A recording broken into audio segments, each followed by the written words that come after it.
আমার বোনকে টাকা দিয়ে কিছু খাবার আনতে পাঠালো সে। আচ্ছা, আমার সাথে সে জোর করে শারীরিক সম্পর্কটা করলো। আমার মোটেও ইচ্ছে ছিল না। প্রিয় শ্রোতা, আজকের এই অনুষ্ঠানের শুরুতেই আপনাদের সবার একটি বিশেষ দৃষ্টি আকর্ষণ করতে চাই। আজকের এই অনুষ্ঠানটি আমি প্রত্যেককে বিশেষভাবে বিনীতভাবে রিকোয়েস্ট করব শেষ পর্যন্ত শোনার জন্য। কেন বলছি সেটা আপনারা অনুষ্ঠান শুনলে বুঝতে পারবেন।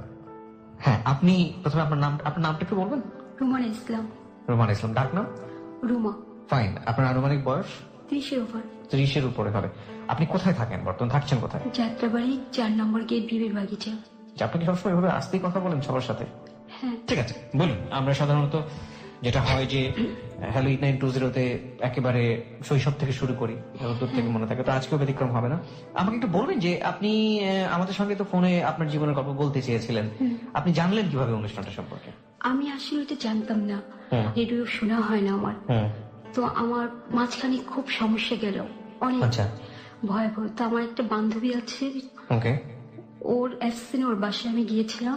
যাওয়ার পর মার সাথে আমি এটা আলোচনা করি আমার সমস্যাটা নিয়ে। তারপরে উনি আবার ওনার ছেলে মেয়েদের সাথে আলোচনা করে, আমার বান্ধবীর ভাই বোনের সাথে।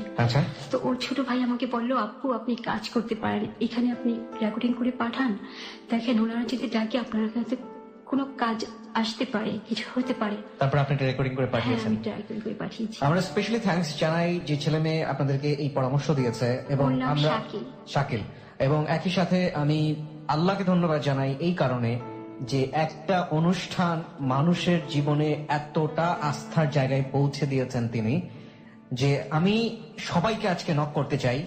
আমি একটা উদাত্ত আহ্বান জানাতে চাই আজকের এই অনুষ্ঠানের মাধ্যমে, নট অ্যাজ এ আরজে, আমি আপনার পাশের বাড়ির খুব পরিচিত একজন মানুষ হিসেবে, শুধুই কিবরিয়া হিসেবে আপনাদের সবার দৃষ্টি আকর্ষণ করে বলছি যে আজকের এই জীবনের গল্পটি যত কষ্টই হোক আপনাদেরকে আমি সবাইকে রিকোয়েস্ট করছি, প্লিজ আপনারা আজকের এই জীবনের গল্পটি শুনবেন সবাই মনোযোগ দিয়ে। এবং সাধারণত আমি কখনোই এইভাবে রিকোয়েস্ট করি না কাউকে, আজকের এই জীবনের গল্পটি শোনার জন্য আমি সবাইকে রিকোয়েস্ট করছি, এবং আই বিলিভ কেন করছি সেটা আপনারা শেষ পর্যন্ত শুনলে বুঝতে পারবেন যে আমার এই রিকোয়েস্টের পেছনের কারণ কি। আমি স্পেশালি থ্যাঙ্কস জানাই যারা আপনাকে সাজেস্ট করেছেন তাদেরকে, যে তারা হ্যালো 8920-কে, ক্লোজ আপ প্রেজেন্স হ্যালো 8920-কে এতটা আস্থার জায়গায় রেখেছেন। জি, আপনি শুরু করুন, আপনার শৈশব থেকে শুরু করুন। আমার শৈশব শুরু হয় সরকারি প্রাইমারি স্কুল থেকে। আমি ক্লাস 1-এ পড়ি ওখানে। আপনার বাড়ি কোথায় ছিল? আমার বাড়ি বিক্রমপুর। বিক্রমপুরে? লৌহজং থানা। লৌহজং থানাতে, বিক্রমপুরে। হ্যাঁ।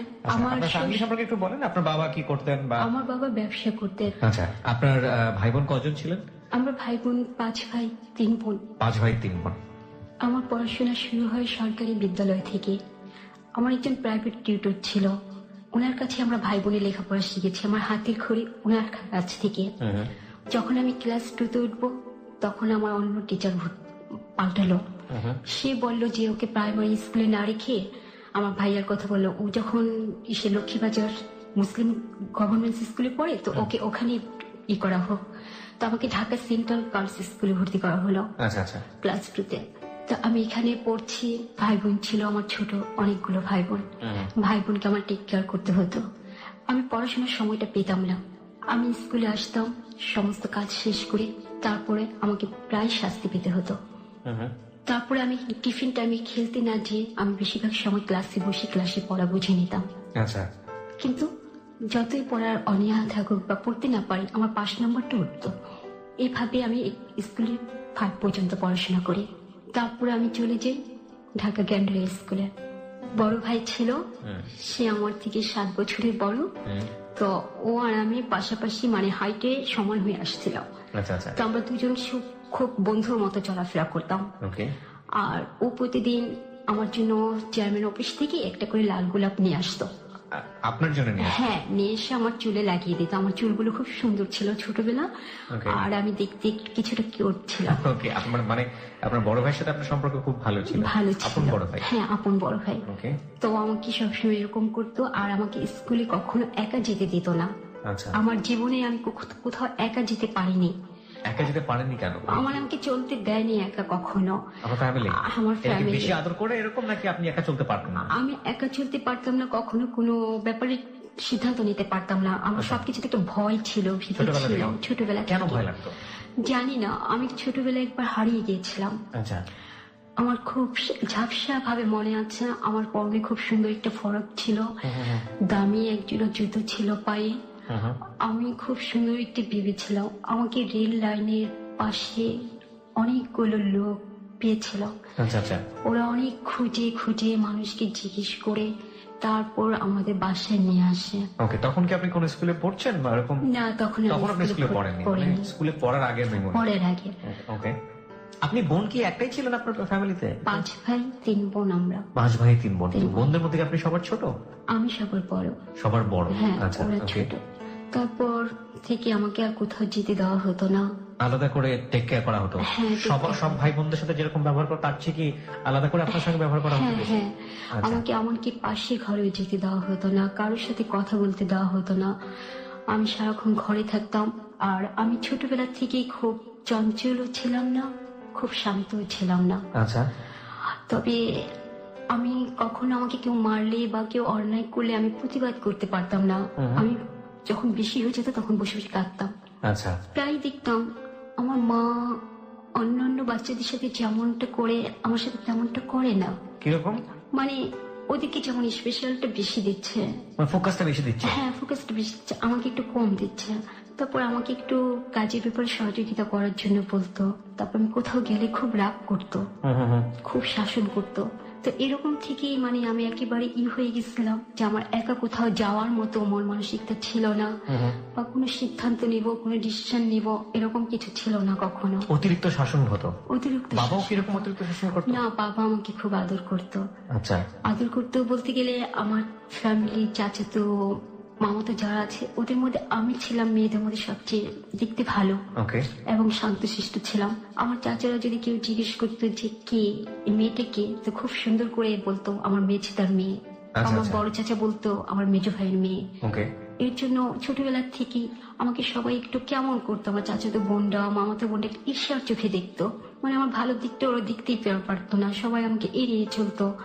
মানে চাচাতো বোন অন্যান্যরা আপনাকে জেলাস ফিল করতো, কারণ চাচারা আমাকে নিয়ে বেশি মাতামাতি করতো। তারপর আমরা একবার যখন ক্লাস 5-এ পড়ি তখন সিলেটে গেলাম পুরো ফ্যামিলি। তখন সিট নেই, আমরা কিন্তু বুকিং করে রেখেছিল টিকিট, কিন্তু সিট পাচ্ছে না, সবাই এলো পাথাই হয়ে আছে। তো পাশের সিটে ছিল পুলিশ সার্জন যাচ্ছিল আর সাংবাদিক। তো ওরা আমাকে দেখে সিটটা পুরো খালি করে দিল। দিয়ে বললো, সার্জন আমাকে বলতেছে মামনি তুমি এখানে বসো। তো আমাকে বলতেছে কোথায় যাচ্ছে তোমরা? আমি বললাম সিলেট যাচ্ছি আমরা বেড়ানোর জন্য। তুমি কার সাথে যাচ্ছ? আমি বললাম আব্বু আম্মুর সাথে। উনি কি? আমার মাকে দেখে বলছে উনি কি? বললাম আম্মু। তোমার আম্মু? হ্যাঁ আমার আম্মু। আমার আম্মু ছিল কালো। মানেটা হচ্ছে যে আপনার মার চেহারার সাথে আপনার চেহারার কোনো মিল ছিল না। বিশেষ করে আমার ভাই বোনদের থেকে আমি একটু আলাদা ছিলাম। হ্যাঁ, মানে আপনি অনেক সুইট ছিলেন দেখতে, সুইট একটা বাচ্চা ছিল। এবং হ্যাঁ, আমি শুনেছি আমার মার কাছে সবার কাছে, মানে এই রাস্তা দিয়ে যারা হেঁটে যেত পাশাপাশি ফ্ল্যাটের বা বাড়ির, যে দেখতো সে আমাকে মানে তুলে নিত। হ্যাঁ, তুলে নিয়ে আদর করতো। বুঝতে পেরেছি। হ্যাঁ। তো আমরা সিলেটে গেলাম, যে আমরা থাকলাম অনেকদিন ওখানে, 7-8 দিন। যখন অসুস্থ হতাম আমি, আমার মার চেয়ে আমার বাবা বেশি টেক কেয়ার করতো আমাকে। আমার মাকে কখনো দেখতাম না আমার জ্বর হলে সে ভাবনা করে বা একটু পানি দেয়। আমার মা আমার ভাইদেরকে বেশি করতো, কিন্তু আমি যে সারাদিনে কিছু খাইনি সেটা তার কোনো খেয়াল ছিল না। আর বেশি করতো আমাকে ভাইয়াদের খাবার টাবার রেডি করা দেওয়ার জন্য, ধমক দিতে থাকতো, শাসন করতো। আমার সারাক্ষণ কাটতো মার কাজকর্ম করে। আর অবসর টাইমে ভাই বোনদের, ছোট ভাই বোন যারা ছিল তাদেরকে কোলে রেখে গল্প শোনানো বা ঘুম পাড়ানো। তো আমি সেই ফাঁকে ওদেরকে কোলে নিয়ে পায়ের উপর রেখে আমি আমার পড়াটা বুঝে নেওয়ার চেষ্টা করতাম। এটা আপনি কোন ক্লাসে থাকতে করতেন? এটা আমার ক্লাস 2 থেকেই শুরু হয়। ক্লাস 2 থাকা অবস্থায়? হ্যাঁ। আপনার বাকি ভাই বোনগুলো তো আরো ছোট ছিল? হ্যাঁ। তো আমার মাঝে মাঝে মনে হতো খুব কান্না পেত। অন্য আমার সাথে যারা পড়াশোনা করতো তাদের মারা কিভাবে বাচ্চাদের জন্য খাবার নিয়ে আসতো, পরীক্ষার হলের পাশে দাঁড়িয়ে থেকে তাদেরকে পড়া বলে দিত। তখন আমার খুব কান্না আসতো যে আমার মা তো এমন না। তারপর ক্লাস 4-এ যখন পড়তেছি তখন একদিন খুব বৃষ্টি। আমার সাথে আমার একটা বান্ধবী ছিল, তো ওদের বাসায় এর আগে আমি আরো 2বার গিয়েছি। জি। তো সেদিন বৃষ্টি হচ্ছে, আমাকে বলে তুমি আসো আমাদের বাসায় আসো, বৃষ্টি কমলে আমি পৌঁছে দিয়ে আসবো। জি। বলার পর আমি ঠিক আছে ওদের বাসায় গেলাম। বাসায় গিয়েছি আর এমন বৃষ্টি নামছে তো নামছে, আর আমরা যে ঘুমাইছি। ও বাসায় গেছি, পরে খালাম্মা খাবার টাবার দিছে, খায় যে ঘুমাসছে, আর কোনো ইয়ে নেই, হতিস নাই। ঘুমাই গেছি, 4টা বেজে গেছে। ওকে। এদিকে তো বাসা আব্বাস পুরো হই হই রব পড়ে হই হই রব পড়ে গেছে। পুলিশ থানায় নিয়ে করছে, করে এখন বলতেছে রেডিও অফিসে করবে। এদিকে এসে দেখি আমার মা খুব কান্নাকাটি, খুবই, আব্বাও মুখ চোখ কালো হয়ে গেছে, তারা রেডিও অফিসে যাচ্ছে করার জন্য। আর আমার রেডিও অফিসে যাচ্ছে হারানো বিজ্ঞপ্তি দেওয়ার জন্য। তারপর আমি যাওয়ার পর আমার মা কি করলো, কিভাবে যেন দুধ টুধ দিয়ে পানির সাথে তেল টেল মিক্স করে আমাকে গোসল করালো, দোয়া টোয়া পড়লো, পরে আমাকে ঘরে নিয়ে গেল। এই আর কি। মানে বুঝতে পারছি যে কেন আপনাকে আসলে ঘরের মধ্যে সবসময় চোখে চোখে রাখতো। তাদের একটা ভয় ছিল যে কেউ আপনাকে নিয়ে যাবে, কিডন্যাপ করতে পারে আমাকে, আপনাকে। মানে এতটাই বেশি সুন্দর ছিল ছোটবেলাতে, এবং এতটাই বেশি আদরের ছিল যে আমি সবসময় শার্ট প্যান্ট পরতাম। আমার ভাইয়াকে ড্রেস দেওয়া হতো, আমাকে সেই ড্রেস দেওয়া হতো। আর আমার চুলগুলো সবসময় এতটুকু ছিল, বয়কাট স্টেপ করা। সবাই বলতো খান সাহেবের এই ছেলেটা না একেবারে মেয়েদের মতো। যেখানে যেতাম দাওয়াত খেতে যেন আমাদের 2 ভাই আর আমাকে আব্বা পাঠাতো, আব্বা আম্মা যেত না। তো সবাই বলতো খান সাহেবের 3 ছেলেকে পাঠিয়েছে, তারা 2জন আসেনি, আর এই ছেলেটা তো সুইট কেন, একেবারে মেয়েদের মতো। তারপর আমার ভাইয়ের সাথে ভালো রিলেশন ছিল, ওর সাথে আমি এমন ভাবে ঘুরতাম যে আমরা বড় হয়েও আমার হাইট খুব বাড়ন্ত ছিল। আমি 12 বছর বয়স যখন আমার পড়েছে, তখন আমাকে দেখলে মনে হতো 18 এরকম। আর নানান জায়গা থেকে ডিস্টার্ব করা হতো বিধায় আমার ভাইয়া খুব গাইড করতো আমাকে, 24 ঘন্টা চোখে চোখে রাখা। হ্যাঁ, আমার মা খুব গাইড করতো, কারোর সাথে কথা বলতে দিত না, কারোর সাথে চলতে দিত না, কোনো ঘরে যেতে দিত না। কোথাও যদি যাই আমার আব্বা আম্মার সাথে নিয়ে যায়, সাথে নিয়ে আসে। আমার জীবনে বিয়ের আগ পর্যন্ত আমি কোথাও একটি রাত থাকতে পারিনি, একটি দিন আমি একা কোথাও কাটাতে পারিনি। স্কুলে যখন আমি পড়তাম প্রায় আমার পড়াশোনা খারাপ হতো। কেন খারাপ হতো? আমি পড়তে পারতাম না, বাসায় সময় পেতাম না। মানে আপনার ভাই বোনদের যত্ন করতে গিয়ে তো টিচার আমাকে মাঝে মাঝে শাস্তি দিত, বেঞ্চের উপর দাঁড় করে। তো দাঁড় করালে না আমার চোখগুলো ছিল খুব বড় বড়, তখন বড় বড় ছিল আমার চোখগুলো। তো কান্না চলে আসলে তো পানিগুলো টলটল করতো। তো টিচার আমার চোখের দিকে তাকালেই বলতো বসো, আমাকে আর শাস্তি দিত না। মানে প্রচন্ড মায়া লাগতো। হ্যাঁ, আর আমি এই জিনিসটাই ছিল আমার সবচেয়ে বেশি, আমি কান্না করে দিতাম যখন আমাকে কেউ শাস্তি দিত। হ্যাঁ, বুঝতে পেরেছি, মায়েরই একটা চেহারা ছিল আর কি। তারপর যখন ক্লাস 5 উঠি তখন আমি বড় হয়ে যাই দেখতে। তো এই পাশ দিয়ে রাস্তার মধ্যে অনেকগুলো ছেলে দাঁড়িয়ে থাকতো। তো একদিন একটা ছেলে কি যেন বলার পর তখন আমি যেন কেমন করে বলে ফেলি, হ্যাঁ গুন্ডা আমাদের অনেক দেখা হচ্ছে। দেখার পর ওরা খুব মানে ব্যাপারটা নিয়ে মজা পেয়ে যায়, খুব হাসাহাসি হয় আর কি। কিন্তু আব্বা কেন জানে আমি জানি না, আমার ভাইও। তারপরে কিছুদিন পরে আমাদের বার্ষিক পরীক্ষা হয়ে যাওয়ার পর আমাকে স্কুলটা চেঞ্জ করে দিল। এই বিষয়টা কি জানতো? আমি জানি না। আপনার মনে একটা সন্দেহ তৈরি হয়েছিল, সামহাউ কিছু একটা আমার ফ্যামিলি জানছে। পুরনো ঢাকার গ্যান্ডারি স্কুলে ভর্তি হই, ওখানে আমি পড়াশোনা করতে থাকি। আমার অনেক জায়গা থেকে বিয়ের প্রপোজ আসে। হঠাৎ করে আমরা যে বাসাটা ছিলাম, আমাদের রুমের পাশে ভার্সিটি 4টা ছাত্র আসে এক রুমে। ওরা ওদেরকে বাড়িওয়ালা বাসা ভাড়া দিতে চায় না, ব্যাচেলার বলে, কিন্তু ওরা খুব রিকোয়েস্ট করে ওই রুমটা ভাড়া নেয়। তো 4টা ছেলে, আমার আব্বা আম্মা খুব নার্ভাস ফিল করতো সবসময়। তো আমাকে বলছে যতটা সম্ভব ওদের সামনে যেন না যায়। আপনাকে এটা বললো? হ্যাঁ। তো একদিন আমি বাথরুম থেকে মুখ ধুয়ে বের হচ্ছে, এই টাইমে একটা ছেলে আসে, তাকে 1 বোতল পানি দেওয়ার জন্য। মানে উনি পানি চাই আপনার কাছ থেকে? হ্যাঁ, আমার কাছ থেকে পানি চাই। দিয়ে এসে আমি ঘরে খুব রাগ দেখালাম যে আমি গিয়েছি এখন বাথরুমে, ও কেন যাবে পানি আনতে? এটা কি কমন বাথরুম ছিল আপনার? হ্যাঁ। ফাইন। আমি একটু জানতে চাই তখন আপনি কোন ক্লাসে পড়ছেন? 9-এ উঠেছেন। ওরা খুব ভালো বিহেভিয়ার দেখাচ্ছে, কোনো খারাপ কিছু নেই। আমার মার সাথে খালাম্মা করে কথা বলছে, এমনকি কোনোদিন বলছে খালাম্মা আমরা কিছু রান্না করিনি, আপনি কি রান্না করেছেন। মানে আপনাদের সাথে একেবারে মিশে যাচ্ছে। তো আমার মা খুব পছন্দ করছে ওদের, ভাইয়াও পছন্দ করছে, ভাইয়াও তখন ভার্সিটিতে পড়ে। তো একই সাথে পরে ওদের সাথে গল্প টল্প ভালো হয়। তো আমি জানলাম ভাইয়ার মাধ্যমে যে ওর নাম অরুণ, ওরা ভালো ফ্যামিলি, ওর বাবা ডাক্তার, ওর বড় ভাই ইঞ্জিনিয়ার, আর পুরো ফ্যামিলিতে শিক্ষিত ফ্যামিলি। ওর ফ্যামিলি কোথায় থাকতো? বিক্রমপুরে। ওকে। আর ও এখানে থেকে পড়াশোনা করছে। তারপর এখানে আবার ওদের কিছু পরিচিত লোকজন আসে, যে মেয়েগুলো ছিল আমার বান্ধবীর বান্ধবী। ওকে। তো ওই মেয়েটা মামাতো ভাই জসিম থাকতো। ও আচ্ছা, অরুণদের সাথে থাকতো। তো অরুণদের রুমে আসে খুব গল্প টল্প করতে এই করতো। তো আমার বান্ধবী একদিন শিউলি আসলো, শিউলি বলতেছে এটা তো আমার বান্ধবী। তাই নাকি, তাহলে ডাক, আমরা একসাথে গল্প করে। ওকে। তো ওরা আমাকে ডাকে, আমি যাই না। তো এভাবে আমি দেখতেছি অরুণ ছেলেটা আমাকে যখন তখন মানে কিছু একটা বলতে চাচ্ছে। ওকে, আপনাকে ফলো করছে। একদিন গ্রামের বাড়িতে যাবে সে, আমি তখন রান্নাঘরে, তো সে যেমন আমার আম্মাকে বলতে আসছে খালাম্মা আমি দেশের বাড়ি যাচ্ছি।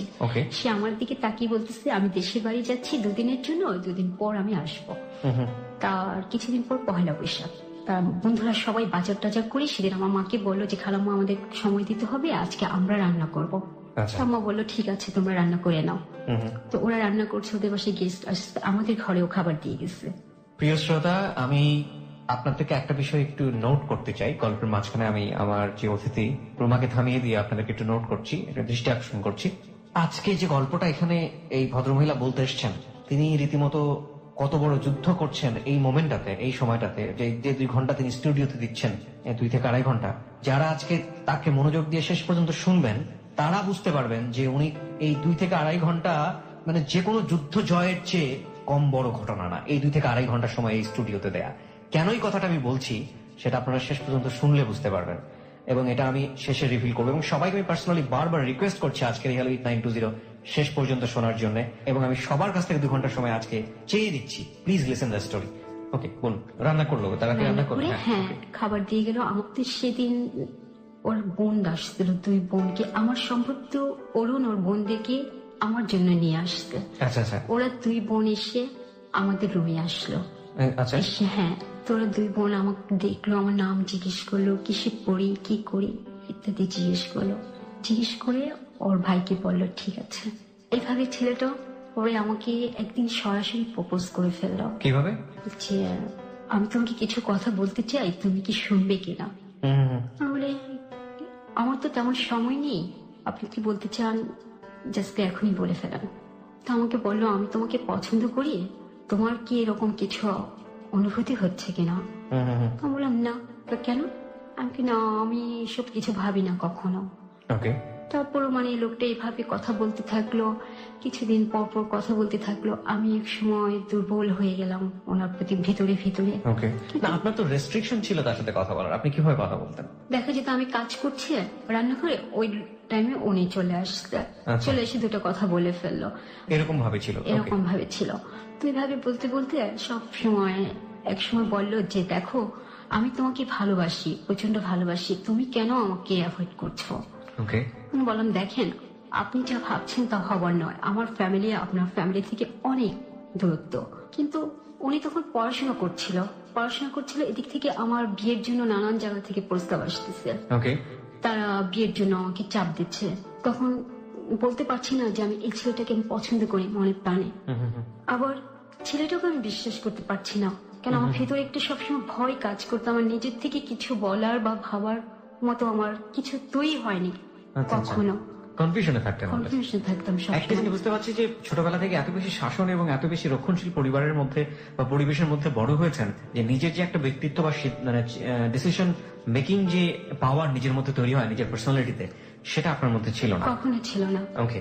তারপর আমার মা যিনি কিভাবে জানতে পারে বিষয়টা, আমার মা আমাকে প্রশ্ন করে, তো আমি বললাম যে ও আমাকে এসব কথা বলেছে। একদম জায়গায় বলে সব বলে দিলাম। ওকে। বলে দেওয়ার পর আমার ভাইয়া বলে যে ওকে জিজ্ঞেস করতে বলো, ও যদি বিয়ে করে এই মুহূর্তে করবে, আর যদি না হয় কখনো যেন ওর পিছনে ঘুরঘুর না করে। মানে ছেলেটাকে বলতে পারে নাকি আপনাকে বলে? ছেলেটাকে বলতে পারে। তারপর আমি একদিন আবার কথা বলার সুযোগ হলো, তখন আমি বললাম আপনি কি আমাকে বিয়ে করতে চান? হ্যাঁ, আমাকে বিয়ে করলে আপনি আমাকে এই মুহূর্তে বিয়ে করবেন। আপনার ভাই যেটা বললো আপনি সেটাই কোট করেছেন? সেটাই বললাম। ওকে। আর যদি এই মুহূর্তে আমি না করি আমাকে কখনো আমার পেছনে আর আসবেন না। আমার পড়াশোনা শেষ করতে হবে, আমার ইচ্ছে আমি মাস্টার্স কমপ্লিট করে বাইরে যাব পিএইচডি করার জন্য, আমার ফ্যামিলির সবার ইচ্ছে। আমি সবাইকে যাওয়ার আগে আমি জানিয়ে এনগেজমেন্ট করে যাব, তারপরে এসে বিয়ে করব। ওকে। কিন্তু আমার ফ্যামিলি এটা কি একসেপ্ট করেনি। ওকে। ভয় আপনার ফ্যামিলির সাথে ওনাদের ফ্যামিলির একটা বড় ইকোনমিক ডিসটেন্স ছিল। হ্যাঁ। ওকে। আমি ওকে বলে দিলাম যে না, আপনি আমার পিছনে আর ঘুরঘুর করবেন না প্লিজ। তারপর একদিন আমি আমার চাচার বাসায় যাচ্ছিলাম, আমার ভাইয়ার এক সিনিয়র বন্ধুর সাথে আমার দেখা হয়ে গেল। সে আমাকে তুই করে বলতো, তো আমি তার সাথে দেখলাম ওই দোকানের মধ্যে আরেকটা লোক তার পাশে দাঁড়িয়ে আছে। ওকে। সে দেখতে একটু মাস্তান টাইপের। সেখানে আমি চলে গেলাম। কিছুদিন পর ওই লোকটাই আমার ভাইয়ার সিনিয়র ফ্রেন্ডের সাথে আমাদের বাসায় আসলো। আচ্ছা। তো এইভাবে 2-3 দিন আসলো, ভালো আসার পর আমাদের ফ্যামিলির একটা কি যেন একটা সমস্যা হয়ে গেল। সমস্যা হয়ে যাওয়ার পর ওই লোকটা হেল্পের দরকার পড়লো, যেহেতু লোকটা সন্ত্রাস আসে সমস্যাটা সমাধান করলো। মানে আপনাদের ফ্যামিলির একটা হেল্পের দরকার পড়েছিল, কি ধরনের ছিল এটা? এটা আমার সমস্ত আমার ভাইয়ের সাথে কোথাও মারামারি হয়েছিল, এবং এই যিনি সন্ত্রাসী ছিলেন তার হেল্প নিয়ে এটা আপনারা সমাধান করলাম। ওকে। তারপর লোকটা প্রস্তাব দিল আমাকে বিয়ের জন্য। আমার ফ্যামিলি এটা গ্রহণ করলো না, রিজেক্ট করলো। কিন্তু ওই লোক পিছন ছাড়লো না। এভাবে 3 বার প্রস্তাব আসলো। এর মধ্যে ওর সাথে আমাদের ফ্যামিলি খুবই ক্লোজ হয়ে গেছে। এই মাস্তান ছেলেটার সাথে কি নাম ছিল? মালিক। ওকে। ক্লোজ হওয়ার পর আমাকে সে বলল যে আমি তোমাকে পছন্দ করি, আমি তোমাকে বিয়ে করব। আপনাকে সে বলে দিল? ওকে।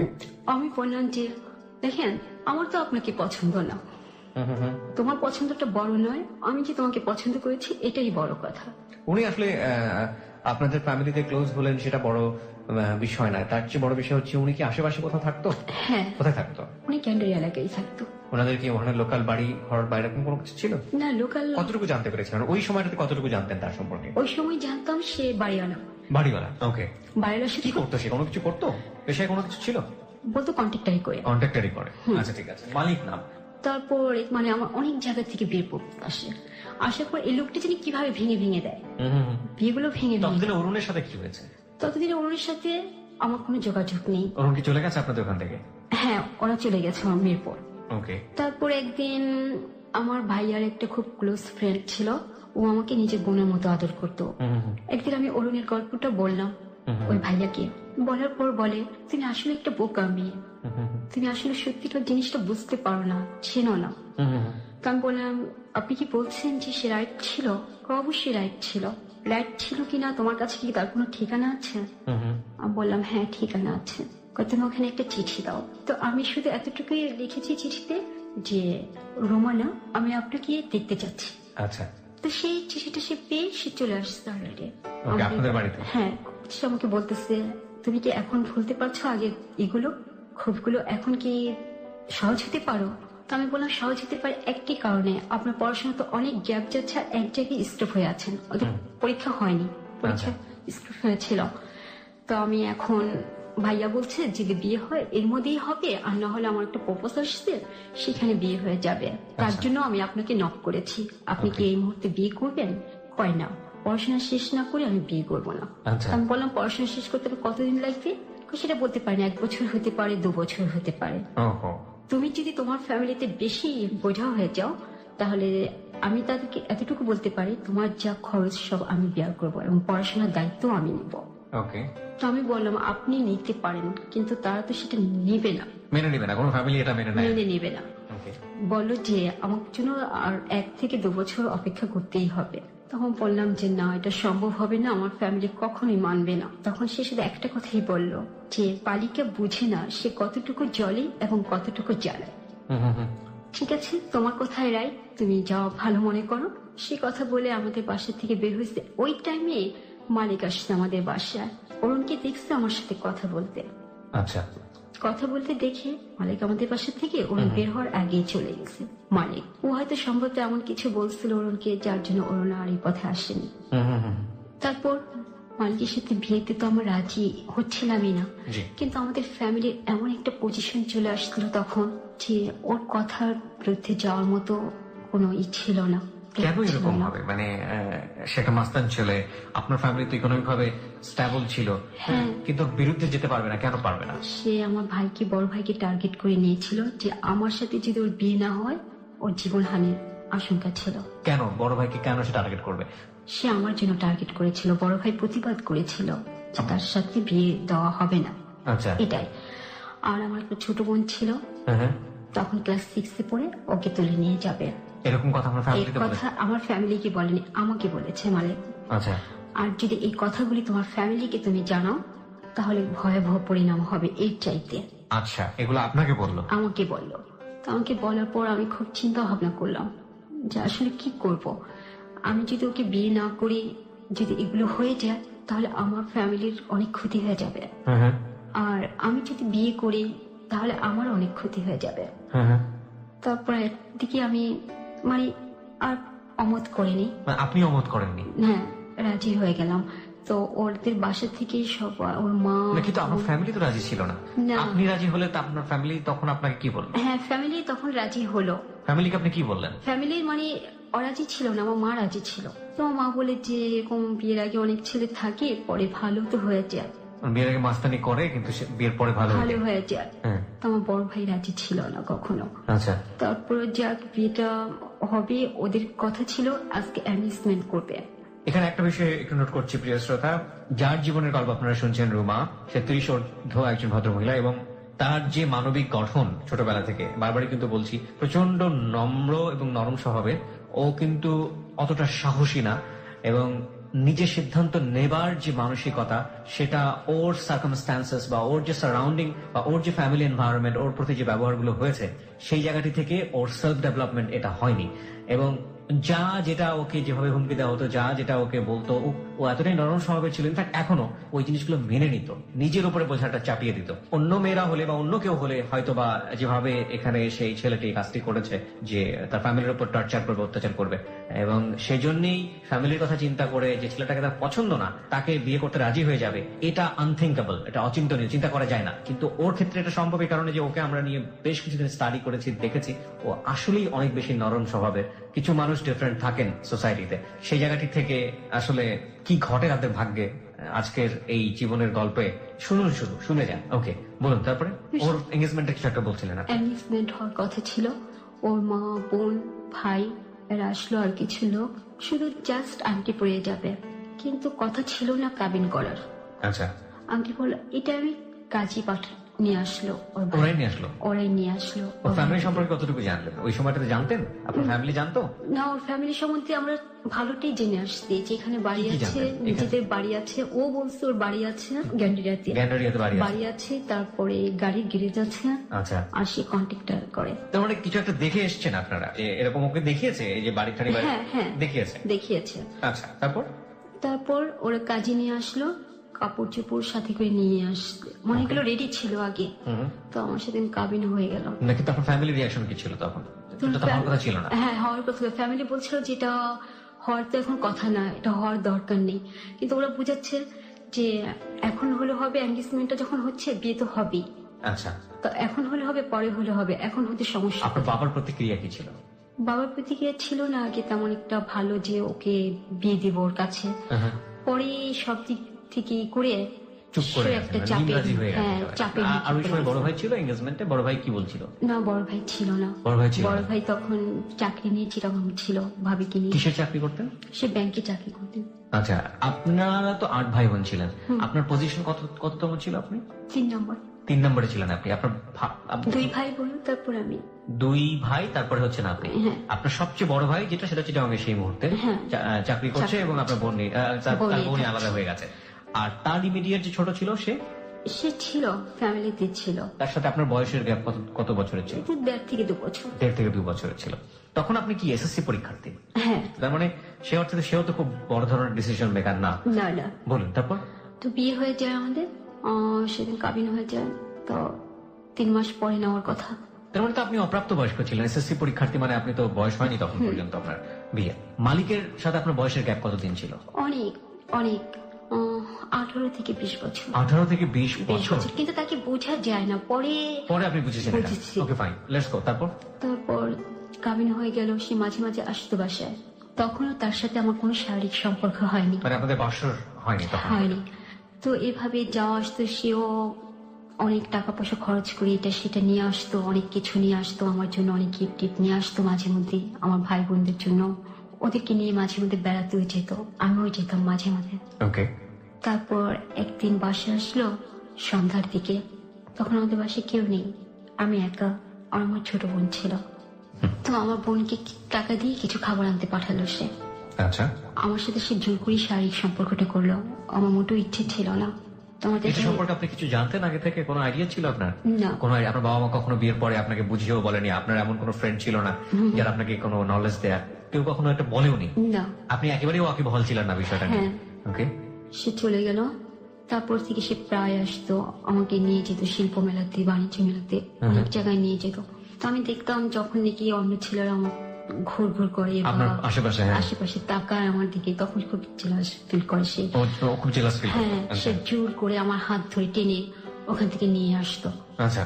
তো এরপর সে আমাকে তাদের বাসায় উঠিয়ে নিয়ে আসে। এটাকে আপনার বাসাতে বলি এটা করে সে? হ্যাঁ। ওকে, আপনার বাসা রাজি হয়? হ্যাঁ। ওকে। তো যখন উঠিয়ে নিয়ে আসে তখন তো আমি কনসেপ্ট করে ফেলছিলাম, জানি না। আচ্ছা, কনসেপ্ট করেছেন কিন্তু আপনি জানেন না? জানি না, আর কেউ জানেও না এটা। গাড়ি থেকে নামিয়ে যে নতুন বউকে কিভাবে বরণ করতে হয়, পাটার উপর দাঁড় করিয়ে কি করে না করে, ওরাও তাই করে। কিন্তু সেই মুহূর্তে আমি জানি না কি হয়েছিল আমার, আমি হঠাৎ সেন্সলেস পড়ি, মাথা ঘুরে পড়ে যান আপনি? হ্যাঁ। ওকে। তো আমাকে কুড়ে কুড়ি নিয়ে শোয়াই দিয়ে এসে বিছানা। কিন্তু এটা আমার বোনের জামাইরা খুব এটা নিয়ে খুব বাড়াবাড়ি করে, এটা ইচ্ছে করে বউ ঢং করে করেছে। ওদের কথা কি, ওর বোনের জামাই যে দুলাভাই হয় সে আমাকে কুলে করে নিয়ে যাবে পাটার উপর থেকে, আমাকে দাঁড় করাবে। সেটা আপনি করতে দেননি বলে আপনি এই কাজটা আমি করেছেন? এই কাজটা করেছি। আচ্ছা। তো আমাকে নিয়ে ও মালিক যে রুমটা আমাকে শোয়ালো, বিছানা শুয়ে দিয়ে আমাকে বললো যে তুমি একটু শুয়ে থাকো, ইজি ফিল করো, আমি যতটা পারি ভিড় কমিয়ে দিচ্ছি। আচ্ছা। তো আমি শুয়ে আছি, হঠাৎ করে ওর বড় ভাবিটা আর ওর বোনের জামাই এমন কিছু কথাবার্তা বলছে, এমন ধরনের আচরণ, আমার খুব খারাপ লাগছে। তারপর আমাকে বলতেছে, ওর দুলাভাইটাকে বলতেছে, আপনি নতুন বউর সাথে করেন তো দেখি এগুলা, দেখি সে কিভাবে নেয়। আচ্ছা। তো আমি তো সব শুনছি, আমি তো দেখছি, আমি কিছু বলছি না। আমি ঠিক বুঝিনি, কে কাকে কি বলছে? ওর বড় ভাবি আর ওর বোনের জামাই, মেজো বোনের জামাই, এই ধাক্কা ধাক্কি, ও আচ্ছা আচ্ছা, ওনারা যে আচরণগুলো করছে খুব খারাপ লাগছে আমার। আপনার কাছে এগুলো ভালো লাগছে না? এবং সেটা আসলে উনি আপনাকে মেনশন করে বলছে যে আপনার সঙ্গে করুক, তো সে কিভাবে নেয়, আমি কিভাবে নেই। আচ্ছা আচ্ছা। তো ওর বোনের জামাই কিছুক্ষণ পরে এসে আমার পিঠে হাত রেখে বলছে, ভাবি এখন কেমন আছেন? তো আমি বললাম ভালো। তো আমাকে বললো কিছু খাবেন, কিছু এনে দিব? না না, আমি একটু একা থাকতে চাই, এটা বললাম। তো সে চলে গেল।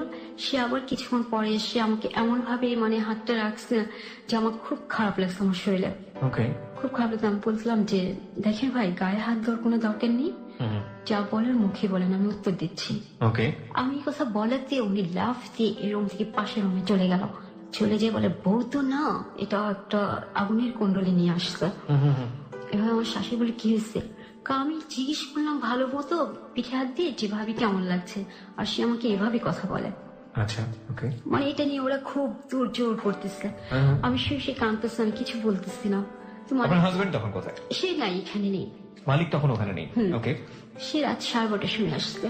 আসার পর আমাকে বলতেছে, তুমি ড্রেস চেঞ্জ করনি, করবে না? আমাকে হ্যাঁ করবো, তো ঘরে অনেক মানুষ ছিল তাই করিনি। ঠিক আছে, আমি বাইরে গিয়ে দরজা লাগিয়ে দিচ্ছি বাড়ি থেকে, তুমি ড্রেস চেঞ্জ করো। তো আমি ড্রেস চেঞ্জ করার জন্য আমি এদিকে ও হয়তো ওর মা বোনরা অনেক কিছু বলছে, আপনার সম্পর্কে আজে বাজে কথা বলছে। তো কিছুক্ষণ পর, আধা ঘন্টা পর ও রুমে আসলো এমন ভাবে, কিছুক্ষণ আগে যে লোক আমার সাথে এরকম বিহেভ করলো, এখন তো তার এরকম বিহেভ করার কোনো কারণ নেই, চেঞ্জ হয়ে গেছে। চোখ মুখ লাল হয়ে আমাকে পারে তো এখনই মারি দেয়। এই বিয়ের প্রথম দিনই এই ঘটনা? হ্যাঁ, প্রথম দিনটা ঠিক না, আসলে আপনাকে নিয়ে যাওয়ার প্রথম দিন। তো আমাকে, আমি বললাম কি হয়েছে? তুমি কি বলছো দুলাভাইকে? তুমি অনেক বেশি বাড়াবাড়ি করো, তুমি কারো মন জয় করতে পারবো না। আমার তো কারো মন জয় করার দরকার নেই, তোমার মন জয় করতে পারলেই হয়। আমার মন তুমি জয় করতে পারবে না যদি তাদের মন জয় না করতে পারো। তুমি এখন যে মাপ যাবে, আমি তো কোনো অন্যায় করিনি, সেসব আমি বুঝি না। তুমি এখন পায়ে ধরে দুলাভাইয়ের পায়ে ধরে মাপ যাবে। মাপ আমি চাবো না, আমি কোনো অন্যায় করিনি। সে বলতেছে অন্যায় নাই বুঝি না, তোমাকে মাপ চাইতেই হবে। আমি নয়তো সে অর্ডার খুলে পাঞ্জাবিটা রেখে শার্ট প্যান্ট নিচ্ছে, সে এখন ঘর থেকে বের হয়ে যাবে। তখন আমি দেখলাম ঘড়ির দিকে তাকিয়ে রাত 12:15 বাজে। আমার বলতেছি আল্লাহ, মনে মনে বলছি এখন যদি সব বের হয়ে যায় সবাই তো আমাকে মৌমাছির মতো ধরবে। রাইট। তখন আমি একটু চিন্তা করলাম যে কি করা যায়, কেন মাপ আমি চাইবো না যেহেতু আমি অনলাইন করিনি। তারপর আমি বললাম ঠিক আছে আমাকে একটু 5 মিনিট সময় দাও। তো আমি একটু চিন্তা করলাম কিভাবে পরিবেশটা হালকা করা যায়। আমি যখন বাথরুমে যাব তখন বাথরুমে যেতে আমার শাশুড়ি রুমের উপর দিয়ে। বললাম যে আমি ফ্রেশ হয়ে আসি। ফ্রেশ হয়ে এসে পর আমি ওর রুমে যখন পা দিচ্ছি দেখি আমাদের বাসা থেকে যে খাবারগুলো পাঠানো হয়েছে আমার সাথে, সেই খাবারগুলো ওরা সবাই খাচ্ছে। আমাকে দেখে আমার ননাসের জামাইটা লাভ দিয়ে চলে গেল। বলে কি যে খাবার দিচ্ছেন না, এগুলো একটা খাবার হলো নাকি? আর দিচ্ছেন যখন খেয়েই নেই, আর তো আর আসা হবে না এখানে, আর তো খাওয়া হবে না। যে বউ আনছেন বলতেছে। শুনে বললাম কেন আসবেন না, এটা একটা কথা হলো নাকি? আপনাদের বাড়ি ঘর আপনারা আসবেন না কেন? আমাকে এইভাবে তাকানোর পর আমার শাশুড়ি বললো তুমি কি বুঝতো জামাইকে? কই কি বলেছি? তুমি নাকি জামাইকে বলছো যে খবরদার আমার গায়ে হাত দিবেন না। মুখে বলেন আমি কি বলেছিলাম নাকি? কই মনে নেই তো। আমার ননদের জামাই দিকে তাকে আমি বললাম ভাবিরা এরকম অনেক কিছু বলে, এত কিছু ধরতে হয় না। মানে আপনি এক ধরনের অ্যাপোলজি সেখানে করলেন। ওকে। তো আমার এই কথাতে পরিবেশটা হালকা হয়ে গেল। আচ্ছা। আমি ফ্রেশ হয়ে রুমে আসলাম। তা আমাদের বাসা থেকে অনেক ভালো ভালো খাবার দেওয়া হয়েছিল, আমিও দেখেছি।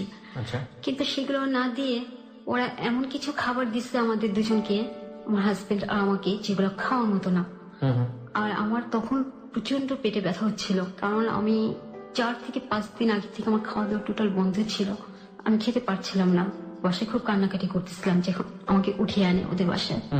তা আমি বললাম প্লিজ আমি কিছু খাবো না, আমাকে জোর করো না, তোমরা খেয়ে নাও। শুয়ে আছি, ও আসছে মাত্র এমনটা আমার শাশুড়ি দরজার মধ্যে লাথি দিয়ে বলতেছে, আমার হাজবেন্ডের নাম ধরে বলতেছে এদিকে। তো এদিকে বলছে, ও সুর করে চলে গেল। চলে যে মানে তারা নানান ধরনের কথা বলতেছে আমাদের বাড়ির সম্বন্ধে, এটা করছি সেটা করছি, মেয়ের সাথে এই দেয়নি সেই দেয়নি, কোনো যৌতুক দেয়নি, টাকা পয়সা দেয়নি, অমুকে খারাপ ব্যবহার করছে, এই করছে সেই করছে, বলতে বলতে রাত পুরো 4:30। ওকে। আপনি তখন বেডে একা একা আমি বসে বসে কাঁদছি। আচ্ছা। 4:30টার সময় সে এসে আমাকে বলে ঘুমাওনি কেন, শুয়ে পড়। মানে পুরোপুরি সে মানে একেবারে হিপ্নোটাইজ যেটাকে বলে, মোটিভেটেড হয়ে গেছে। হ্যাঁ। এটা দিস ইজ ভেরি ব্যাড। ওকে বলুন তারপর। আমি শুনলাম না, আমি সারা রাত বসে রইলাম, বসে বসে কাঁদছি। তো সে ঘুমিয়ে গেল। পরে আমাদের বাসার থেকে লোকজন গেল দুপুরের দিকে আমাকে আনার জন্য। তো ওখানে কিছু অপ্রীতিকর ঘটনা ঘটলো। মানে তারা বলতেছে আমি কিন্তু রাত্রে আসছি, তারা বলতেছে বউ এটা করেনি সেটা করেনি। আপনার এগেইনস্টে অনেক কমপ্লেইন করতেছে, বউ ওকে ডাকেনি দুলাভাই বলে, ওকে ডাকেনি আপা বলে, তাদেরকে জিজ্ঞেস করেনি কোনো কথা। তো আমার বোনের চাচাতো বোনের জামাই গিয়েছিল সাথে, সে বললো সে তো আসলেই রাত্রে, তাকে তো আপনারা কোনো সুযোগই দিলেন না, এক রাতের মধ্যে তারা সবকিছু এক্সপেক্ট করে বসে আছে। হ্যাঁ জি। তো এইভাবে আমাকে সন্ধ্যার দিকে আমাদের বাসায় নিয়ে আসলো, মানে আমাকে রেখে চলে আসছে তাদের বাসায়। তাদের বাসায় আসতে পরে তাদের বাসায় হয়তো অনেক কথা হয়েছে। তো পরের দিন সকালে মালিক এসে আমাদের বাসায় অনেক বন্ধুকে নিয়ে আসলো। সে বন্ধু রাস্তা দাঁড়িয়ে রইলো। ও আসলো, আসার পর আমাকে বলতেছে এই আসো, তুমি এখন আসো। আমাকে কেন, তুমি বাসায় আসো না। বাসায় আসবো না, তুমি এখন আসো। আমার এখন আমি যেতে পারবো না। মালিক আপনাদের বাসায় না এসে রাস্তা দাঁড়িয়ে আছে? জানলা দিয়ে বলছে আমাকে তুমি আসো। আমি বললাম এখন আমি আসতে পারবো না, তুমি বাসায় আসো, বাসায় এসে আমাকে নিয়ে যাও। আর এখন কিভাবে যাব সকালবেলা? তবে ও গলা চিৎকার করে বলতেছে এত বড় সাহস, কে মাস্তান? হ্যাঁ, আমার বাড়িতে যে বলছে যে ট্যাবলেট খাবেন, মানে ওর ভাবিরা ওর বোনরা এমন কিছু কথা বলছে। মানে ওরা যেমন ঠাট্টা করছে আমাদের বাসার থেকে লোকজন ঠাট্টা করেছে, কিন্তু ওরা সেগুলো অন্যভাবে নেগলেক্ট করে বলছে। বুঝতে পারছি, ওরা ওগুলোকে অন্যরকম মিনিং দাঁড় করে। হ্যাঁ, সেটা নিয়ে ও খুব হইচই করে। তো সেদিন আমি যাই না, সেদিন আমাদের বাসা থেকে যাই, পরের দিন যাই। কিন্তু আমি একটা জিনিস লক্ষ্য করতেছি, ওদের সবার মধ্যে একটা জিনিস কাজ করতেছে যে আমাদের বাড়ি থেকে কোনো যৌতুক দেওয়া হয়নি। মানে সবাই যৌতুক নিয়ে অনেক বেশি। যৌতুক কি বিয়ের সময় কোন ধরনের কথাবার্তা হয়েছে? না। ওকে না। তারপর ওরা এক্সপেক্ট করেছে যে আপনারা কিছু একটা দিবেন। দেব, হ্যাঁ, এরকম আশা ছিল ওদের। এটা নিয়ে প্রায় আমার শাশুড়ি আমার সাথে খুব ঝামেলা করতো। তো আমি বলতাম যে এরকম কথা তো আপনাদের সাথে ছিল না, আপনার ছেলে কাছে আমাকে বিয়ে দিতে চায়নি, আর এরকম কথা হলে তো বিয়ে দিতই না আমাকে। তো এটা বললেই মানে খুব খেপে যেত। আচ্ছা। তো এরকম করে কিছুদিন এমন ঝগড়াঝাটি হয় যা একদম অসহনীয়। তো আমার মনটা পুরোটাই খারাপ হয়ে যায়, মানে ঘরে মন বসার মতো না। তার কিছুদিন পর রোজার মধ্যে ততদিনে কি আপনি বুঝতে পেরেছেন যে আপনি কনসিভ করেছেন এবং এটা আপনি আপনার হাজবেন্ডকে বলেছেন? হ্যাঁ, আমার প্রচন্ড বমি হচ্ছিল। আচ্ছা। আমি তখন বুঝতে পারিনি। তোর ফ্রেন্ডরা যে আসে ওরাই জিজ্ঞেস করে ভাবি কোনো সুখবর আছে কিনা। তখন আমি তো কিছু বলতে পারি না, আমি বলতে পারি না। তারপরে এইভাবে চলতে থাকে। তোকে আমি বলি যে আমাকে একটু ডাক্তারের কাছে নিয়ে যাওয়া দরকার, কিন্তু ডাক্তারের ব্যাপারটা ওরা কোনো দেয় না, প্রাধান্য দেয় না। এভাবে রোজার মাসটা চলে। ও আমার ফুপি আসে আমার হাজবেন্ডের বাসা ঈদের পর।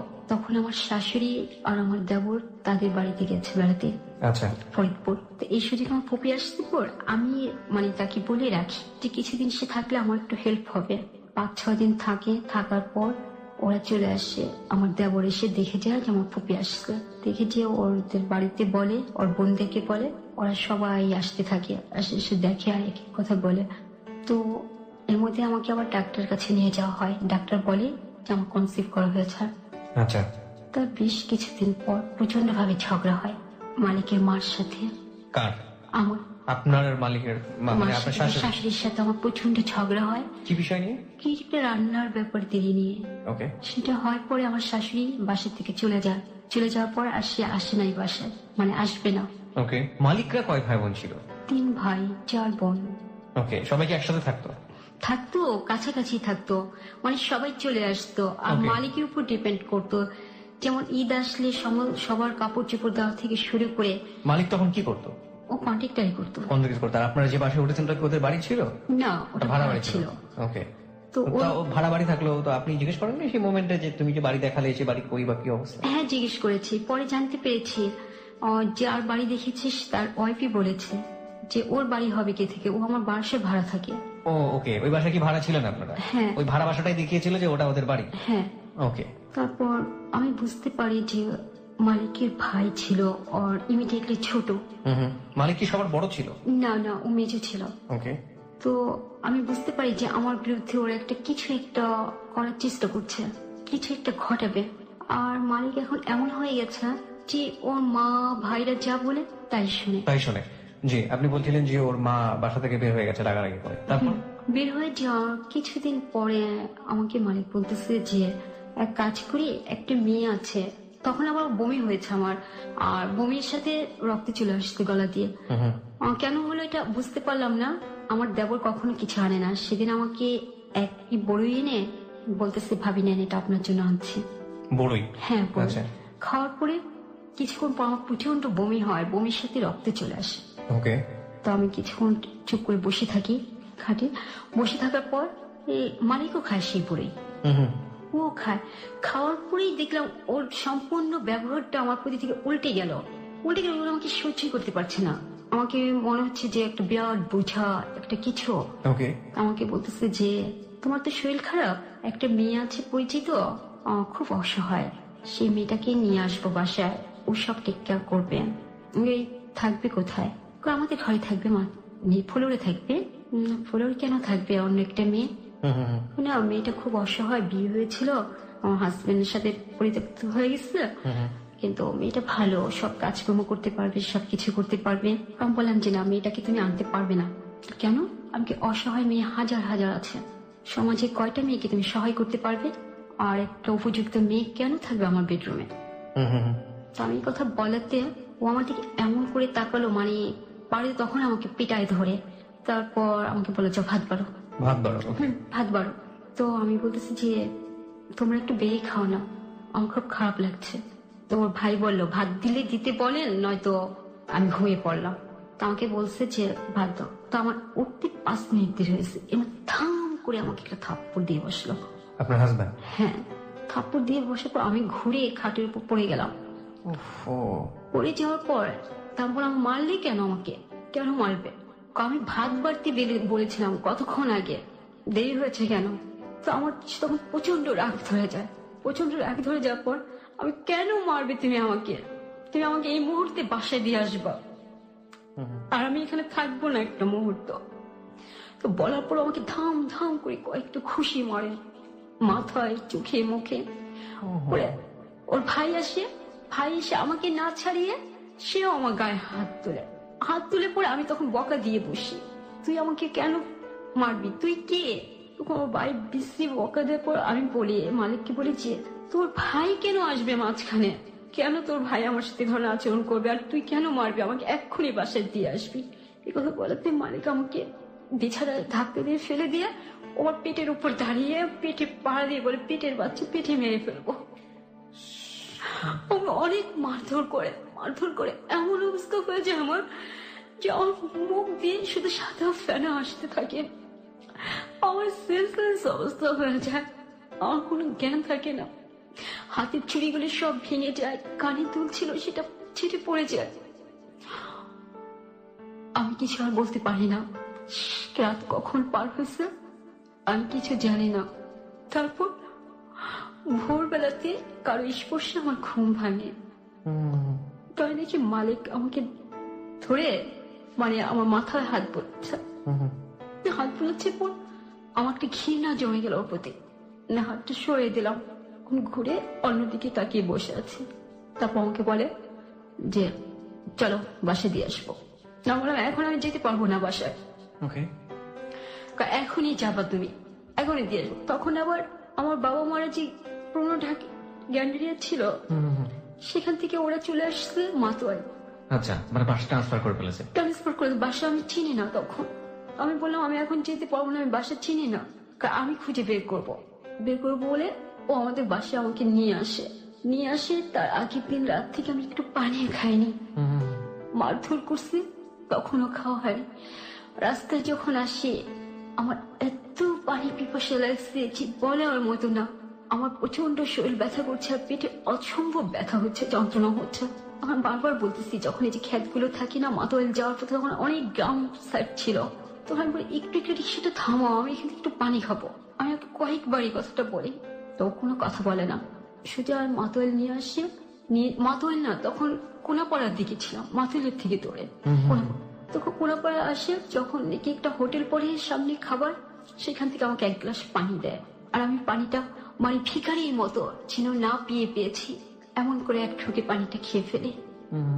খেয়ে পরে আমার বাসায় নিয়ে এসে উল্টো ও চুটপাট দেখায়, আমার নামে নানান কথা বলে, আমি কথা শুনি না, কোনো কাজকর্ম করি না, এই করি না সে না। তো আমার যে ফুপুটা আমার বাসায় ছিল, সেই ফুপুটার জন্য সম্ভব এগুলো করেছে, মানে সে এতদিন ছিল কেন আমার বাসায়।